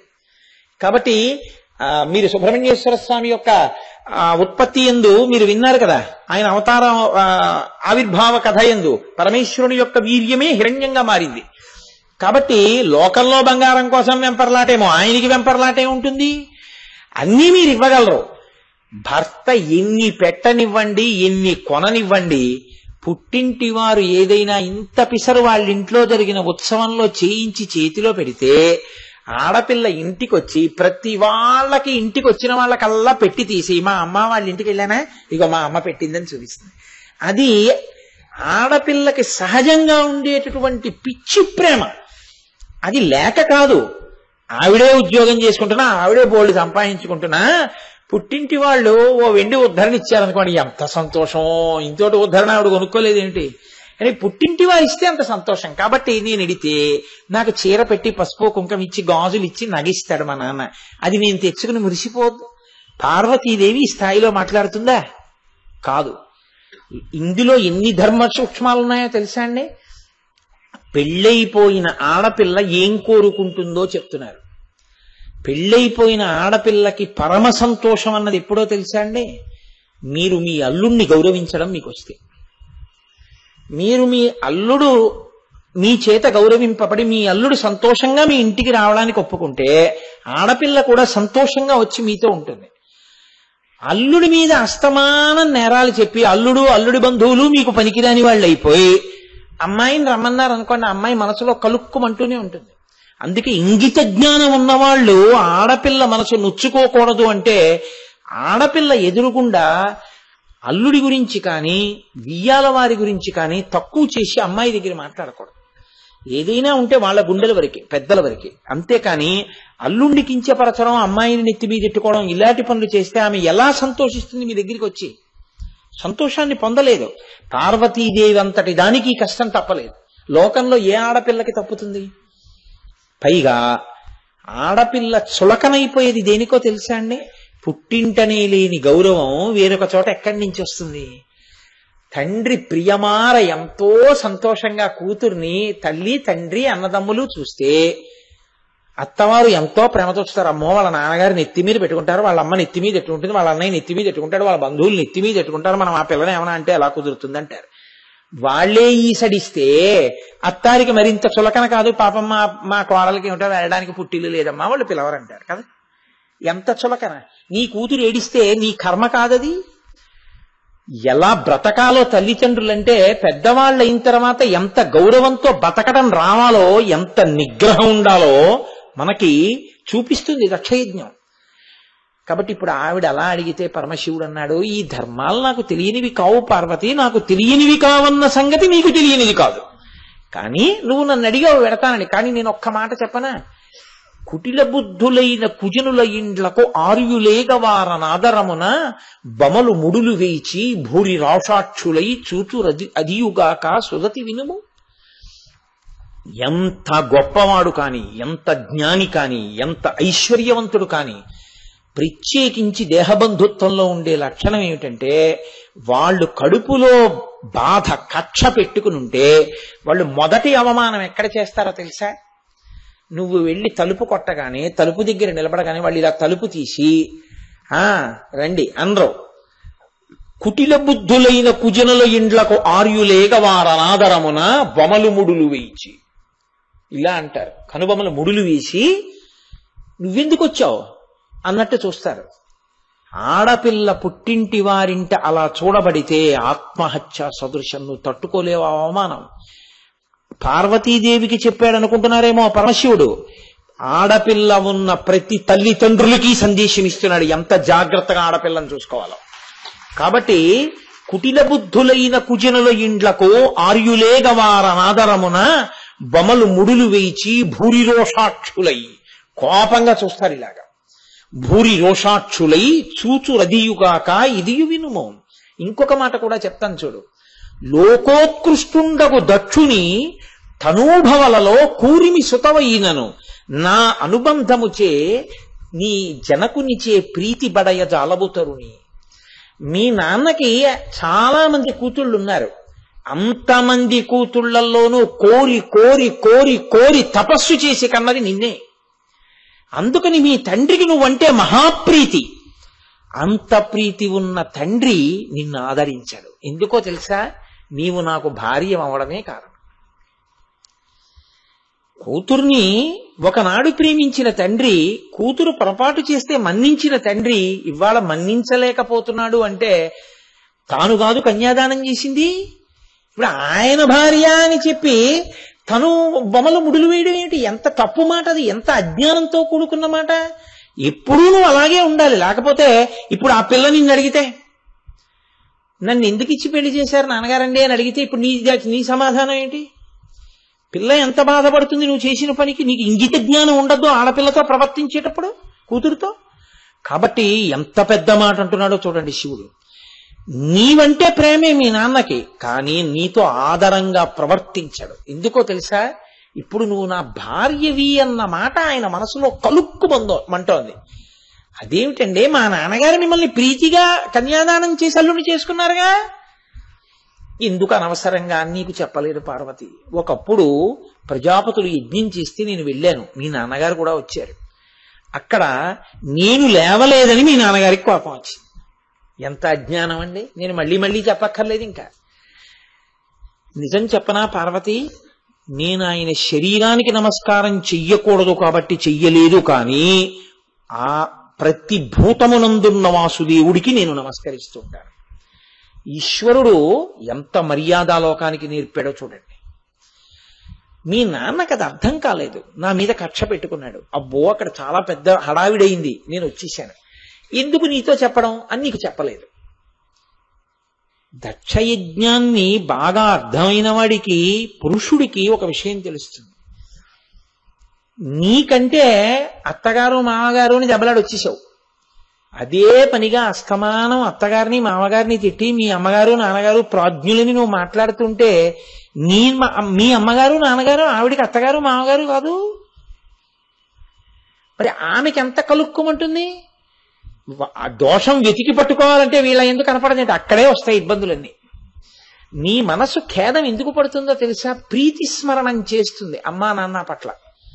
అస్తమానం అదే పనిగా ఇంక నేను ఇదే పని పెట్టుకుని నన్ను ఇలా అన్నాడు అలా అన్నాడని అండం ఎందుకు? నీకు ఇటు నేను బాధపడ్డానని అటు మీ నాన్న బాధపడ్డాడని ఇద్దరి మధ్య నువ్వు నలిగిపోతావు. నీతో నేను ఎప్పుడూ అనలేదు.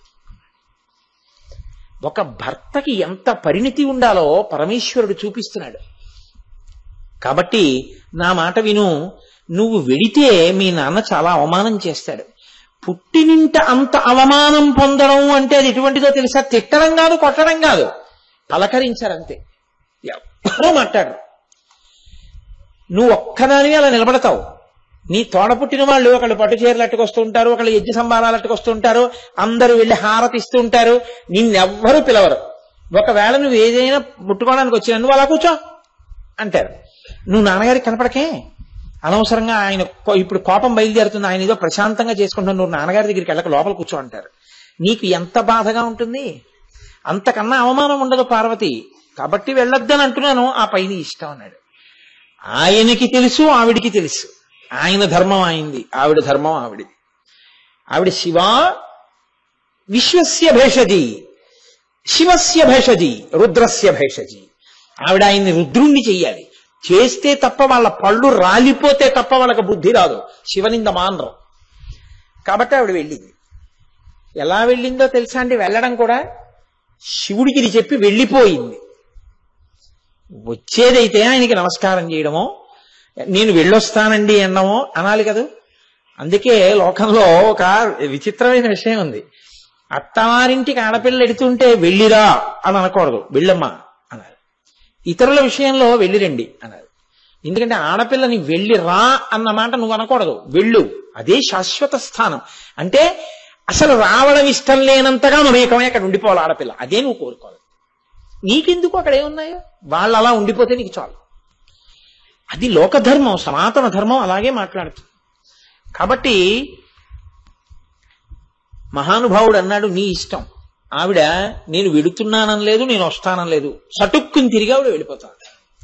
ఆయన అన్నాడు అలా ఒక్కతే వెడితే నాకు అవమానం. ఎందుకని? ఆయనకి ఇష్టం లేదా ఆవిడ పంపించాడు. అంతటి మహాతల్లి నడిచొస్తోంది అంటారు కదా. కాబట్టి గబగబా వెళ్ళండి, నందివాహనాన్ని తీసుకెళ్ళండి, నందివాహనం మీద కూర్చోపెట్టండి, అద్దాలు పట్టుకెళ్ళండి, పట్టు చీరలు పట్టుకెళ్ళండి, ఆభరణాలు పట్టుకెళ్ళండి, విసినికర్రలు పట్టుకెళ్ళండి, ఛత్రాలు పట్టుకెళ్ళండి, చామరాలు పట్టుకెళ్ళండి, ఆవిడికి కావలసిన సంగీత వాద్య పరికరాలు పట్టుకెళ్ళండి, నృత్య బృందాలు వెళ్ళండి, ఆవిడ వెనక ప్రమదగణాలన్నీ వెళ్ళండి అన్నాడు. అంతే. గబగబా నందీశ్వరుడు వెళ్ళాడు, అమ్మవారిని ఎక్కించుకున్నాడు, దాని మీద కూర్చుంది. ఆమె వెనక ప్రమదగణాలన్నీ బయలుదేరాయి. గబగబా బయలుదేరి అందరూ దక్షుడు యజ్ఞం చేస్తున్న యజ్ఞవాటికి వెళ్ళారు. అక్కడ దిగింది అమ్మవారు. ఆ యజ్ఞవాటంలోకి అమ్మవారు ప్రవేశించింది. ఎంత అదృష్టవంతుడండి దక్ష ప్రజాపతి! వాడి కర్మ వాడికి అర్థం కాల. ఆవిడ లోపలికి వెళ్ళింది. వెడితే ఒక్కళ్ళు లేచిన వాళ్ళు లేరు. పోతన గారు అన్నారు, ఎంత చమత్కారమైన మాట అంటే, యజ్ఞమునకు వచ్చిన ఆ తల్లిని జననియు సోదరులు తక్క యజ్ఞమునందు ఉన్న ఏ ఒక్కరు అనయము పలుకరింపరైరి మహాత్మ. ఒక్క తల్లి తోడబుట్టిన వాళ్లే పలకరించారు. ఎందుకో తెలుసా అండి? అనుబంధం. తల్లి చంపేసుకోలేదు కదా. అమ్మా వచ్చావా, రా. తెలిసి తెలియని వాళ్ళు ఎప్పుడు ఏ మాట చెప్తారో తెలుసా అండి? కూతురు ఏదో దోషం చేసింది అనుకోండి, ఇక రానివ్వకండి అంటారు. నువ్వు ఒడ్డున కూర్చుని చెప్పడం తేలిక, కడుపున పుట్టిన బిడ్డ తల్లిదండ్రులకు ఎంత బాధ ఉంటుందో. ఎలా రానివ్వకుండా ఉంటారు చెప్పండి? నిజంగా ఆడపిల్ల గడపలోకి వచ్చింది, చాలా తప్పే చేసింది ఆడపిల్ల. గడపలోకి వచ్చింది, తల్లి కౌగలించుకోకుండా పిలవకుండా ఉంటే నేనంటాను ఆవిడ కన్న తల్లే కాదంటాను. తప్పది. అసలు నువ్వు అలా చెప్పకూడదు. తల్లితనంలో అది కుదరదు. కౌగిలించుకుని తీరుతుంది, స్వాగతం చెప్పి తీరుతుంది, రామ్మా అంటుంది అంతే. ఆవిడ మనసు తన కూతురి మీద తన బిడ్డల మీద ఉండకుండా ఎలా ఉంటుందండి? ఉండి తీరుతుంది. ఒకవేళ తల్లి అలా తన మాట వినక ఏదైనా ఎంత పెద్ద దోషం చేసిన ఆడపిల్లైనా సరే, ఆ పిల్ల కొన్ని సంవత్సరాల తర్వాత తన గుమ్మం ముందు కనపడినా తల్లి కౌగిలించుకుని వెళ్లి పలకరించకపోతే అది మాతృత్వమునకే కళంకము, తప్పది. పలకరిస్తుంది తల్లి అన్న తర్వాత. కాబట్టి తల్లి వెళ్ళింది కౌగిలించుకుందా. తల్లికి ఉండదండి. కడుపున పుట్టిన బిడ్డ ఇంతమంది ఉన్నారు, అది వచ్చి ఉంటే ఎంత బాగుండేది. అది వచ్చి చేస్తే అది కూడా హారతి ఇవ్వాలిగా. ఏ సామాన్యమైందా? సాక్షాత్తు దాక్షాయిణి అమ్మవారు మా వారికి నాన్నగారండి అని దగ్గరికి వచ్చి నేను నాన్నగారండి అని అందించాలి కదా. అరే రే ఆ పిల్ల రాలేదే అని కలుక్కు కలుక్కు కలుక్కుమంటూనే అంటుంది కదా తల్లికి. కాబట్టి ఆవిడ ఈ పిల్లని చూడగానే ఇప్పటిదాకా కలుక్కుమంటున్నది పోయింది ఆవిడికి. అమ్మయ్యా ఎలా అయితేనే వచ్చింది. గబగబా వెళ్ళి కౌగిలించేసుకుంది. రామ్మా అంది. తోడ పుట్టిన వాళ్ళకి మా అక్క ప్రేమ, వాళ్ళు పరిగెత్తుకెళ్ళి రామ్మా అన్నారు, అక్కదా అన్నారు. దక్షుడు యజ్ఞం చేస్తూ ఇలా చూశాడు. కక్షంతా ఆయనకి కదా, శివుడు చెప్పాడు కదా, భూరి రోషాక్షుడై బొమలు ముడులు వేయించి ఇలా చూశాడు. చూసి తల తిప్పి యజ్ఞం చేసుకుంటాడు. రామ్మ అని కూడా అనలేదు. సావన, ఎందుకు వచ్చిన సంస్కారాలు. పిల్లల మీద పగబడితే తల్లిదండ్రులు ఏమిటండి? ఇంకా నీకు 50 ఏళ్ళు వచ్చేసిన తర్వాత పిల్లలు నవ్వుతూ ఉండడం కోసం నువ్వు బతకాలేమో కానీ పిల్లల్ని ఏడిపించడానికి నీకు నీ పెద్దరికం పనికొస్తే కాల్సన పెద్దరికం. ఎందుకు వచ్చిన పెద్దరికం? 50 ఏళ్ళు వచ్చి నీకే రాలేదే.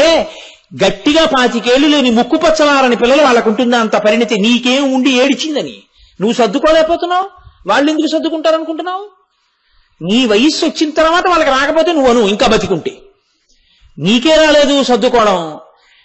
కొత్తగా వచ్చేటప్పటికి కోడలకి అన్నీ తెలిసి ఉండాలన్నట్టు అత్తగారు ప్రవర్తించి, అల్లుడు వచ్చేటప్పటికి అన్నీ తెలిసి ఉండాలన్నట్టు మామగారు ప్రవర్తిస్తే లోకంలో ఏ యువ దంపతులు సంతోషంగా ఉంటారు మీరు ఆలోచించండి. వాళ్ళు సంతోషంగా ఉండాలని నువ్వు మెట్టు కిందకొస్తే అప్పుడు నీది ప్రేమ. ఇంకా నువ్వు రావడానికి వీలు కానంత ఇబ్బంది వచ్చినప్పుడు నువ్వు ప్రస్తావించాలి పెద్దల దగ్గర తప్ప. అసలు జగడం అన్నదాన్ని పెద్ద విషయం అన్నదాన్ని చేయకుండా నిగ్రహించుకోవడం అక్కడ ఉంటుంది. వాళ్ళిద్దరి ప్రేమ, వాళ్ళిద్దరూ ఇబ్బంది పడకుండా ఏదో అలా సంతోషంగా ఉండనివ్వాలి. కాబట్టి దక్షుడు రాలేకపోయాడు. అంటే ఏ తండ్రితనాన్ని కోరుకున్నాడో ఆ తండ్రితనం ఎంతమంది బిడ్డలకి తండ్రి అయితే ఏమిటి సుఖం? ఇంతమంది బిడ్డలకి తండ్రితనం మిగల్చుకున్నాడా? ఆ ప్రేమ కనపరిచాడా? తండ్రిగా నిలబడ్డాడా? తండ్రితనం ఓడిపోయిందా? ఇప్పుడు దక్ష ప్రజాపతిలో ఎన్ని ధర్మ సూక్ష్మాలు ఉన్నాయి మీరు చూడండి. నేను అందుకే అంటాను, అసలు పెళ్లి కావలసిన ఆడపిల్లలు, పెళ్లి చేసుకునేటటువంటి వాళ్ళు, పెళ్లి చేసిన వాళ్ళు, పెళ్లి చేయవలసిన వాళ్ళు అందరూ దక్ష యజ్ఞ ధ్వంసం వినాలంటారు. అన్ని ధర్మ సూక్ష్మాలు ఉన్నాయి అందులో. కాబట్టి ఇప్పుడు ఆవిడకి కలుక్కుమంది. ఏ ఒక్కరూ పలకరించలేదు. ఎందుకు పలకరించలేదు? తల్లి తోబుట్టువులు తప్ప. అనయము దక్షుని భయమున. మనం వెళ్లి పలకరిస్తే నిరీశ్వర యాగం గదు చేస్తున్నాడు శివుడి మీద కోపంతో.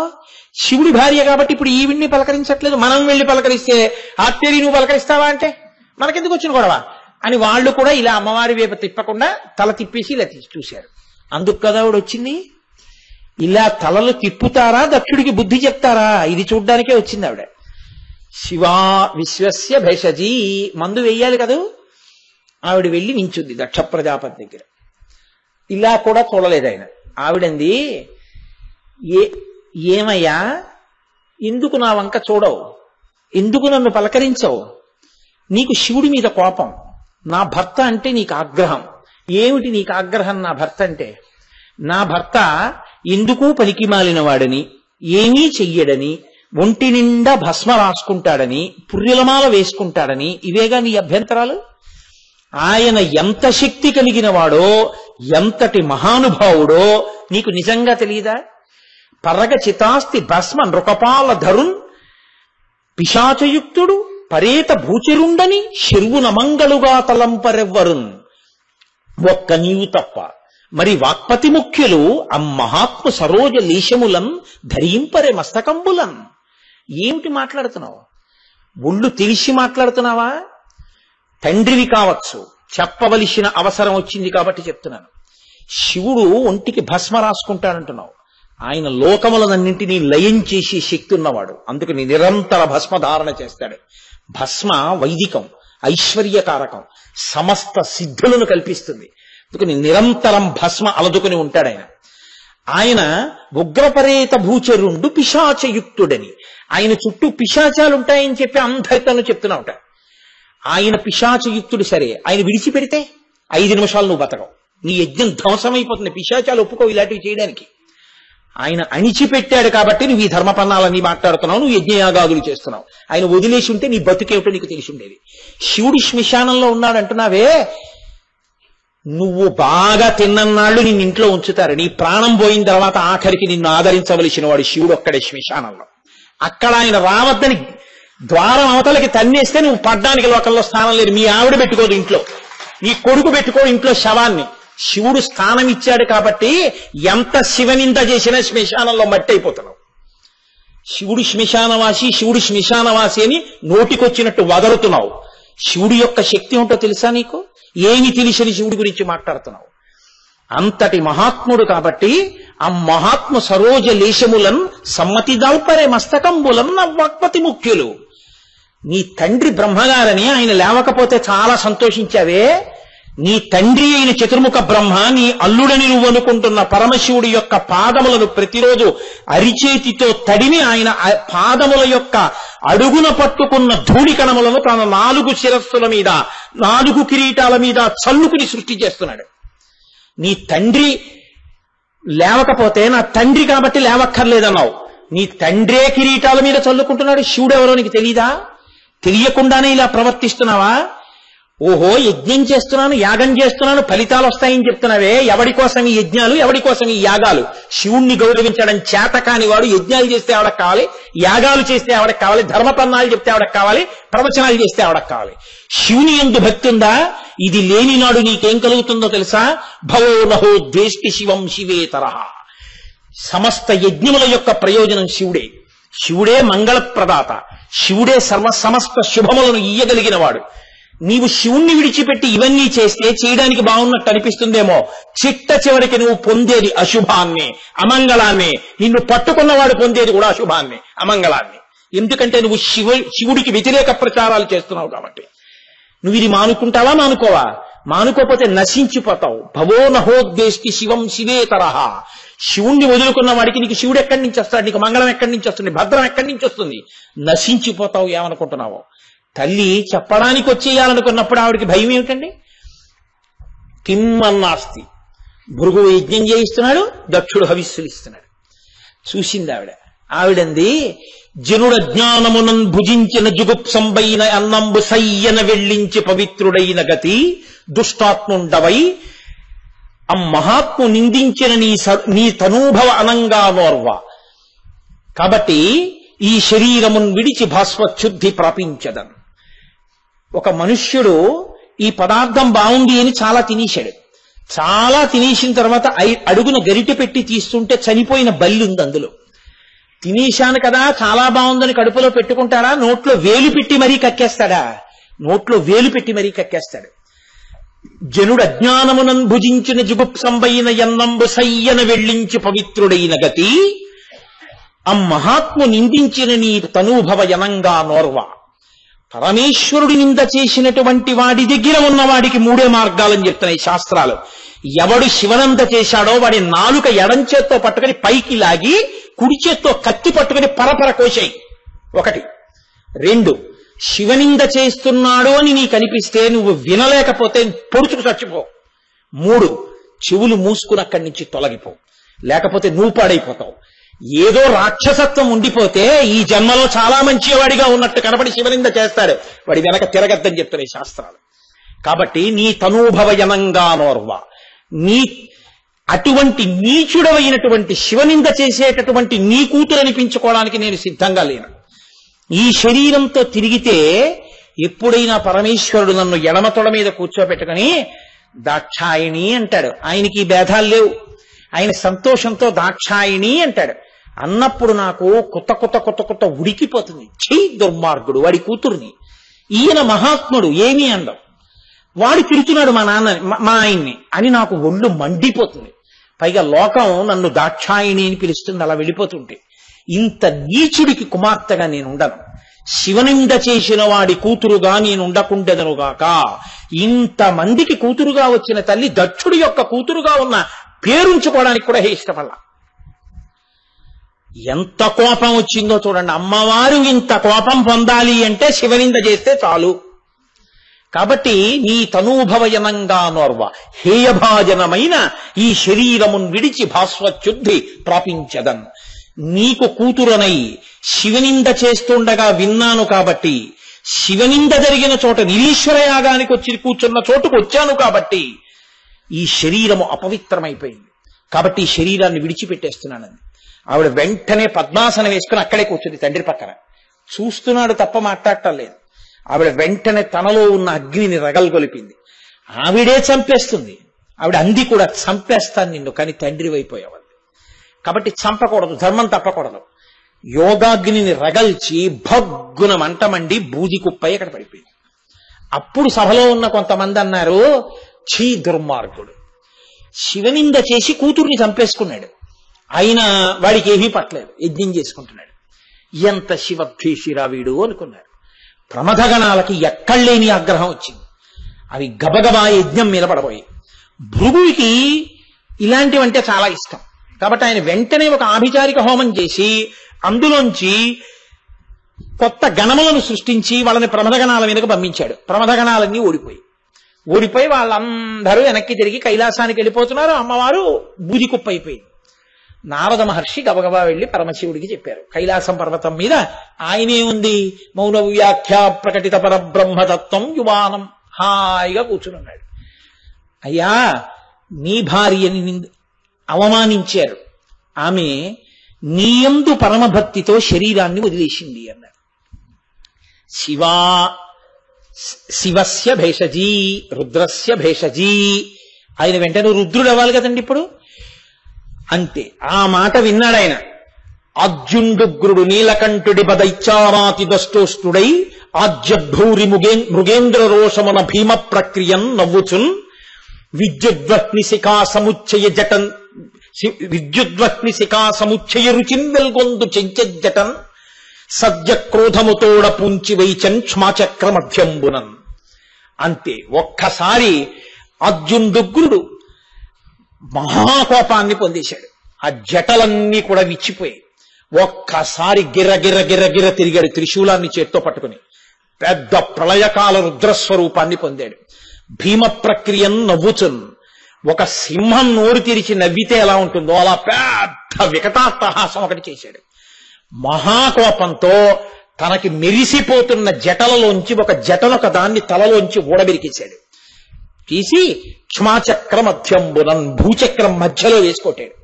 అంతే, ఆ జట భూమికి తగిలిందో లేదో అభ్రంలిహాదభ్ర విభ్రమాభ్రభ్రమ కృన్నీల దీర్ఘ శరీరమమర ప్రజ్వల జ్వలన దీప్త జ్వాలికాజాల జజ్జల్యమాన కేశములు మెరయ జండ దిగ్వేదండ శుంఠాబదోద్దండ సహస్రద్యుతిహేతి సంఘమొప్ప వీక్షణత్రయలోక వీక్షణ ద్యుతిలోక నీక్షణ గతి దుర్నిరీక్షమగుచు కఠిన కరాల దంస్ట్రలు వెలుంగ ఘన కపాలాస్తివన మాలికలు తనరా లోకభీకరుండగుచు ప్రళయకాల రుద్రునిన్వోలే మారట రుద్రుడగుచు వీరభద్రుడయించి. ఆ జటని వేసి కొట్టేటప్పటికీ అభ్రంలిహాదభ్ర విభ్రమాభ్రభ్రమ కృన్నీల దీర్ఘ శరీరమర, భూమి నుంచి ఆకాశాన్ని తగిలేంత నల్లటి బొగ్గులాంటి శరీరంతో పెద్ద జటలతో ఒక మహానుభావుడు ఒకడు పుట్టాడు. ఆయన 3 నేత్రములతో ప్రకాశిస్తున్నాడు. అసలు ఆయన ముఖం చూడ్డానికే హడిలిపోయేటట్టుగా ఉన్నాడు. ఉండి ఆయన వీక్షణత్రయలోక వీక్షణద్యుతిలోక నీక్షణగతి దుర్నిరీక్షమగుచు, అసలు ఇలా చూడ్డం కష్టం, అలా ఉన్నాడు. అటువంటి వాడై పెద్ద శరీరంతో ఆ జటలు ఎలా వెలిగిపోతున్నాయంటే పెద్ద పెద్ద దీపాలు తీసుకొచ్చి కదిలి వెళ్ళిపోతుంటే సూర్యచంద్రుడితే ఎలా ఉంటుందో అలా వెలుగుతున్నాయి ఆ జటలు. అటువంటి స్థితిలో మహారుద్రుడై వీరభద్రుడు అన్న పేరుతో పుట్టాడు. వెంటనే పరమశివుడు పిలిచన్నాడు, నీకు ఏదీ కొత్తగా ఉపదేశం అక్కర్లేదు, నిన్ను ప్రమదగణములకు నాయకుణ్ణి చేస్తున్నాను, నువ్వు వెళ్లి దక్షయజ్ఞాన్ని ధ్వంసం చేసేయి, ఎవరెవరు దక్ష యజ్ఞానికి వెళ్ళారో వాళ్ళందరినీ పాడు చేసేయి, యజ్ఞధ్వంసం చేయి, లోకంలో ఇంకెప్పుడు మర్యాద తప్పి ప్రవర్తించడం, శివనింద చేయడం జరగకుండా జరుగుగాక, బయలుదేరన్నాడు. నీకు సమస్త శక్తులు అనగూడుతున్నాయి, బయలుదేరు. ఈ మాట అనగానే ఆయన ఒక్కసారి పైకి లేచాడు. లేచి ప్రదక్షిణమునర్చి మ్రొక్కి ఆ పాదములకు పెట్టుకున్నటువంటి ఆ కంకణములు, ఆ నూపురములు ఝణధ్వనుల పెద్ద పెద్ద ధనులు చేస్తుంటే భూమి మొయ్యలేకపోయింది ఆయన యొక్క తేజస్సుని. పెద్ద పెద్ద అడుగులేస్తూ కృతాంతకాంకృత అంటారు పోతన గారు. యమధర్మరాజుని చంపగలిగినటువంటి బ్రహ్మాండమైన శూలాన్నో దాన్ని పట్టుకున్నాడు చేతిలో. పట్టుకుని బయలుదేరి వెళ్ళిపోతున్నాడు ప్రమథగణాలతో. దక్షవాటిక దగ్గరికి వచ్చాడు. కటిక చీకటి ఆవహించి, కటిక చీకటి ఆవహిస్తే అకారణమైనటువంటి చీకటి వచ్చింది. లోకంలో చీకటి పడే సమయం అవలేదు కదా, పరమేశ్వరుడికి ఆగ్రహం వచ్చిందేమో అనుకున్నారు కూర్చున్న వాళ్ళు. అనుకుని మనకేంలే, కొట్టుకుంటే వాళ్ళిద్దరూ కొట్టుకుంటారనుకున్నాం, వచ్చినందుకు మన్నీ కొడతారేమో ఇప్పుడు అనుకున్నారు. అనుకుని వాళ్ళన్నారు, అవును కొట్టకుండా ఎందుకుంటాడు, అభవు చంద్రశేఖరు అట్టి దేవుని త్రిపుర సంహారకుని రోషింపచేసిన పద్మగర్భనకునైనా కలుగునే మంగళములు. మహానుభావుడు చంద్రశేఖరుడు, త్రిపురాంతకుడు, త్రయంబకుడు, సదాశివుడు, పరమేశ్వరుడు. అటువంటి వాడి పట్ల మనకి కోపమేమిటి, నిరీశ్వర యాగాలేమిటి, శివనింద చేయడమేమిటి, ఆయన శ్మశానవాసి అని ప్రచారాలేమిటి? ఊరుకుంటాడా? ఊరుకున్నాళ్ళు ఊరుకున్నాడు. అమ్మవారు ఆయన్ని రుద్రుణ్ణి చేసింది. అదిగో బయలుదేరి వస్తున్నాడు. అదే చీకటి, అదిగో ధూళంతా రేగిపోతోంది. మహానుభావుడు ఏ రూపంలో వస్తున్నాడో ఏమిటో అనుకున్నారు. దుర్నిరీక్షమగుచు చూడలేకపోయారు. ఆయన లోపలికి వచ్చాడు వీరభద్రుడు. వస్తూనే సామాన్యమైన యజ్ఞధ్వంసం కాదండి. అక్కడ పూష అనబడేటటువంటి పేరుతో ఒక సూర్యుడు ఉన్నాడు. ఆయన నవ్వాడు ఒకానొకప్పుడు పరమశివుణ్ణి నింద చేస్తుంటే. అందుకని వెంటనే చండీశ్వరుడు ధనస్సు తీసి కొట్టాడు మూతి మీద. ఒకప్పుడు శివనంద జరిగితే నవ్విన వాడివి నువ్వేనా అని అడిగాడు. అడిగి కొట్టాడు. కొట్ట 32 పళ్ళు రాలిపోయి. పూషదంతభిదవ్యగ్రో, అప్పుడు పడిపోయి సూర్యుడికి పళ్ళు, ఆ పూష అన్న సూర్యుడికి. అక్కడే కూర్చునున్నాడు భగనేత్రభిదవ్యక్తో, భగుడన్న వాడు. అంతే, నువ్వేనా పరమశివుణ్ణి నింద చేస్తుంటే ఇలా ఇలా అన్నవాడివి అని 2 గుడ్లు పీకేశాడు నందీశ్వరుడు. ఆయన అంధుడైపోయాడు. దేవతలందరినీ కొట్టించోట కొట్టకుండా కొట్టారు. ఒక్క దేవత దక్షయజ్ఞం తర్వాత లేచి నడిచిన వాడు లేడు. అందరికీ ఆర్థోపెడిక్స్ డాక్టర్ కావాలి. అలా విరిగిపోయే ఎముకలన్నీ. యజ్ఞంలో ఉన్నటువంటి యజ్ఞాధిష్టాన దేవత జింక రూపాన్ని పొంది పారిపోయింది. అందుకే దక్షవాటికలో ఇప్పటికీ చెప్తారు, దక్షారామంలో యజ్ఞం లేడి రూపాన్ని ధరించి పారిపోయింది ఇక్కడే అని చెప్తారు గర్వంగా. ఆయన వచ్చినప్పుడు వీరభద్రుడు కనపడ్డ వాళ్ళందరినీ కొట్టాడు. భృగువు అక్కడ కూర్చుని బ్రహ్మస్థానంలో కూర్చున్నాడు. ఆ భృగువు మీసాలు పట్టి పీకేశాడు, గడ్డాలు పట్టి లాగేశాడు. నెత్తురు కారిపోతూ మూతి పెదవులు ఏకమైపోయి చేతులతో ఆ నోరు పట్టుకుని పారిపోయాడు పక్కకి. దక్ష ప్రజాపతిని కింద పారేశాడు. ప్రమథగణాలు వెళ్లి ఆ యజ్ఞవాటికలో అగ్నిహోత్రంలో మూత్ర విసర్జన చేసేసాయి. యజ్ఞం అపవిత్రమైపోయింది.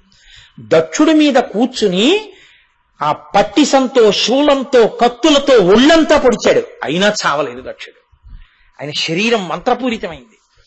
ఇలా కాదని గుండెల మీద కూర్చుని ఆ మెడని గిర్ర గిర్ర గిర్ర గిర్ర గిర్ర గిర్ర తిప్పి దాన్ని శరీరం నుంచి ఊడదీసేశాడు. ఎంత హాహాకారాలు జరిగాయో తెలుసా అండి. ఊడదీసి వెలుగుతున్న అగ్నిహోత్రంలో పడేసి కాల్చేశాడు. దిక్కుమాల యజ్ఞాలు చేస్తావురా శివ వ్యతిరేకంగా? కాలిపోయింది తల. ఆ శరీరాన్ని కళేబరాన్ని అలా వదిలేశాడు. తలలేని కళేబరం శివనింద చేస్తే ఏమవుతుందో తెలియడానికి గుర్తుగా యజ్ఞవాటిలో పడి ఉండాలన్నాడు. అలా పడుంది. ఇప్పుడు తాను కైలాసానికి వెళ్ళిపోయాడు ప్రమథగణాలని తీసుకుని. ఇప్పుడు ఈ కాళ్ళు విరిగిపోయిన వాళ్ళు, చేతులు విరిగిపోయిన వాళ్ళు, వేళ్లు విరిగిపోయిన వాళ్ళు, వీళ్ళందరూ బ్రహ్మగారి దగ్గరికి వెళ్ళారు. అప్పటి వరకు యజ్ఞవాటి, ఆ క్షణంలో శ్మశాన వాటిక. అలా అయిపోయింది. అందరూ వెళ్ళి బ్రహ్మగారి కాళ్ళ మీద పడి, అయ్యా బుద్ధి గడ్డి తిని నిరీశ్వర యాగానికి వెళ్ళాం, ఇదిగో ఈ పరిస్థితి వచ్చింది. పరమేశ్వరుడి యొక్క అనుగ్రహం కలిగితే తప్ప లోకాలు మళ్ళీ నిలబడవు. ఆయన ఇలాగే కోపంతో నిలబడ్డాడా, అన్ని లోకాల్ని లయం చేసేస్తాడు తనలోకి. కాబట్టి మనం వెంటనే శివానుగ్రహం పొందాలన్నాడు. అంటే బ్రహ్మగారు అన్నారు, మీకు తెలిసున్నది ఇదే, ఇందుకే శివుడి ఆగ్రహానికి గురయ్యారు. శివుడి ఆగ్రహం ఎప్పుడూ ఉండి బాధ పెట్టేది కాదు. ఎవడు తప్పు చేశాడో వాణ్ణి మాత్రమే శిక్షిస్తాడు. వాడు కూడా వెళ్ళి అక్కడ ఒక్కసారి ప్రార్థన చేస్తే వాణ్ణి కూడా క్షమించేస్తాడు ఆయన. అంతటి ఉదారుడు. ఈ పాటికి కోపం విడిచి ప్రసన్నమూర్తిగా కూర్చుని ఉంటాడు. రండి నేను వస్తాను, క్షమార్పణ చెప్దామని తీసుకెళ్ళాడు. అందరూ వెళ్ళేటప్పటికే కైలాస పర్వతం మీద 100 యోజనముల వెడల్పు కలిగినటువంటి ఒక పెద్ద మర్రి చెట్టు కింద కూర్చుని ఉన్నాడు.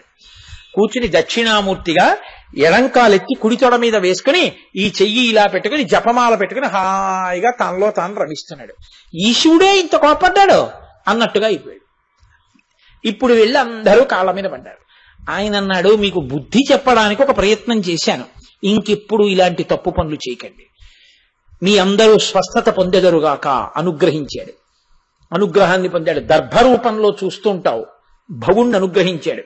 పూష యజమానుల రూపంలో నువ్వు పిండి పదార్థాలని తింటుంటావు, అందుకే పాయస నివేదన చేస్తూ ఉంటారు. కాబట్టి నీకు ఇక నుంచి యజమానుల దంతములు నీ దంతములు అవుతాయి, కాబట్టి నీకు ఇబ్బంది లేదు. దక్ష ప్రజాపతి యొక్క జీవుడిచ్చి కాళ్ళ మీద పడ్డాడు. కాళ్ళ మీద పడి, అయ్యా కూతురు భర్త అల్లుడు అని ఉద్రేకాన్ని పొంది అక్కర్లేని అనుబంధాలన్నీ పెట్టుకుని మీ యొక్క వైభవాన్ని కించపరిచి నా ఇష్టం వచ్చినట్టు ప్రవర్తించాను. నా దోషం ఎన్ని జన్మలు ఎత్తితే పోతుంది, నేను చేసిన పాపం. కాబట్టి నన్ను అనుగ్రహించి, మీరు తప్ప నాకెవరు రక్షకులు, మీరు నన్ను దండించడం కూడా నాకు బుద్ధి రావడానికి, మీ తత్వం ఏమిటో మీరేమిటో నాకు అర్థమైంది, నన్ను మీరే రక్షించాలని కాళ్ళ మీద పడ్డాడు. కాళ్ళ మీద పడితే పరమేశ్వరుడు అన్నాడు, నిన్ను అనుగ్రహించాను. నీవు ఇక నుంచి తల అగ్నిహోత్రంలో కాలిపోయింది కాబట్టి గొర్రె తలతో ఉంటావు. ఒక గొర్రె తల నీకు అమరుస్తాడు వీరభద్రుడు. దానితో ప్రాణాన్ని పొంది ఏ యజ్ఞాన్ని ఆపు చేశావో అది అసంపూర్తిగా ఆపితే పాపం వస్తుంది, కాబట్టి ఆ యజ్ఞాన్ని పూర్తి చేసుకోవాలి. నాకు బుద్ధొచ్చింది పరమేశ్వర, మీకు హవిస్సు సమర్పిస్తూ యజ్ఞం చేసుకుంటానని దేవతలందరూ దక్ష ప్రజాపతితో కలిసి వెళ్ళిపోయారు. కాబట్టి ఇంతకీ పరమేశ్వరుడికి తన నామములలో దక్షాధ్వర హరోహర, దక్షయజ్ఞమును ధ్వంసము చేసిన వాడు అన్న మాట అందుకొచ్చింది. చిత్రం ఏమిటో తెలుసా అండి? శివా రుద్రస్య భేషజీ, ఆవిడే ఆయన కోపం మళ్ళీ చల్లారుస్తుంది. హాలాహల భక్షణం చేసేటప్పుడు లోకాలకన్నిటికీ ఉపద్రవం వచ్చింది, హాలాహలం వచ్చింది. ఏ తల్లి తినమంది? పరమేశ్వరుణ్ణి. అందరూ వచ్చి వాకిటి నిలబడితే తినేవాడు భర్త అని తెలుసున్నా కూడా పిల్లల కోసమని తినమని చెప్పింది నా తల్లి. నాకు మంగళసూత్రం మెడలో ఉండగా నీకేమి ఉపద్రవం వస్తుందయా? మృంగిడివాడు విభుండని మృంగిడిదియు గలలమని మేలుని ప్రజకున్ మృంగమని సర్వమంగళ మంగళసూత్రమునెంతమది నమ్మినదో. ఆ తల్లి మళ్ళీ రుద్రుణ్ణి శివుణ్ణి చేసి పిల్లల్ని కాపాడేటట్టు చేస్తుంది. దారి తప్పినటువంటి లోకాలకి పాఠం చెప్పి మళ్ళీ శివభక్తి కలిగేటట్టు చేస్తుంది. కాబట్టి అంతటి మహాతల్లి కనుక ఆ తల్లి అందుకుని దక్షయజ్ఞానికి వెళ్లి శరీరాన్ని దక్షుడి కూతురు అనిపించుకోవడం ఇష్టం లేక శరీర త్యాగం చేసింది. అంత మాత్రం చేత ఆవిడ లేకుండా పోతుందా? ఆవిడ ఎప్పుడూ ఆయనతోనే ఉంటుంది, జ్ఞానశక్తిగా ఉండిపోయింది. ఆవిడే జ్ఞానప్రసూనాంబ. ఆ తల్లియే మళ్లీ ఉత్తరోత్తర హిమవంతునికి కూతురుగా పుట్టి హైమవతి, పర్వతరాజపుత్రి పార్వతి అయి మళ్లీ పరమేశ్వరుడి పక్కన శక్తి స్వరూపంగా చేసి పార్వతీ కళ్యాణంలో పార్వతీ సహిత పరమేశ్వరుడు అన్న పేరుతో ఆ తల్లి పార్వతీ పరమేశ్వరులై లోకంలో అందరి యొక్క పూజలు అందుకుంటున్నారు. కాబట్టి చారు విక్రమ, ఆయన యుద్ధం చెయ్యక్కర్లేదు, ఒక్క జటని పీకి కొడితేనే అటువంటి వీరుడు పుట్టాడు. ఇంకా పరమేశ్వరుడి యొక్క జటాజూటము, ఆయన శరీరము అప్రాకృత శరీరం తం అతిమన్మధరూపిణం అంటారు. అందుకే అప్రాకృతం ఆ శరీరము. అంతటి శక్తి కలిగినటువంటి వాడు, అంతటి మహానుభావుడు. ఆయనే యుద్ధం చేస్తే నిలబడేవాడేవాడు. కాబట్టి అంతటి పరాక్రమవంతుడు కాబట్టి ఆయన్ని చారు విక్రమ అని పిలుస్తారు. ఇన్ని నామాలతో హవిహి యజ్ఞమయ, దక్షయజ్ఞాన్ని ధ్వంసం చేసిన వాడు, హిరణ్యరేత, సాత్విక, శుద్ధ విగ్రహ, ఇన్ని పేర్లతో పిలవబడి లోకమునంతటినీ ఆదరించేటటువంటి వాడై పార్వతీ సహితుడై నా తండ్రి పరమేశ్వరుడు మీ కార్యములకు వేటికి విఘ్నం రాదు, నేను ప్రసన్నుడనయ్యాను. మీ పట్ల నేను రుద్రమూర్తిని కాను, మీ అందరూ పరమభక్తులు కాబట్టి మీ పట్ల నేను ఎప్పుడూ అనుగ్రహమూర్తిని, తండ్రి బిడ్డల్ని కాపాడినట్టు కాపాడతాను. ఇదిగో మీరు సంకల్పం చేసిన కార్యాలకు విఘ్నాలు రావు, మా అబ్బాయిని కూడా తీసుకొచ్చి కూర్చోబెట్టాలని పార్వతీ పరమేశ్వరుడు వచ్చి పక్కన కూర్చుని మనకి సంతోషం కోసం గణపతిని కూడా బాలుణ్ణి చేసి ఒళ్ళో కూర్చోబెట్టుకుని చక్కగా దర్శనమిస్తూ మనందరి పట్ల ప్రసన్నమూర్తి సర్వేశ్వరుడు అనుగ్రహించి ఉన్నాడు. కాబట్టి ఇవాల్టి ప్రసంగాన్ని ఈ నామాల అనుసంధానంతో పూర్తి చేశాను. నా ఎరుక ఉన్నంత వరకు 108 నామాలు ఇవాల్టి ప్రసంగంతో పూర్తయిపోయి.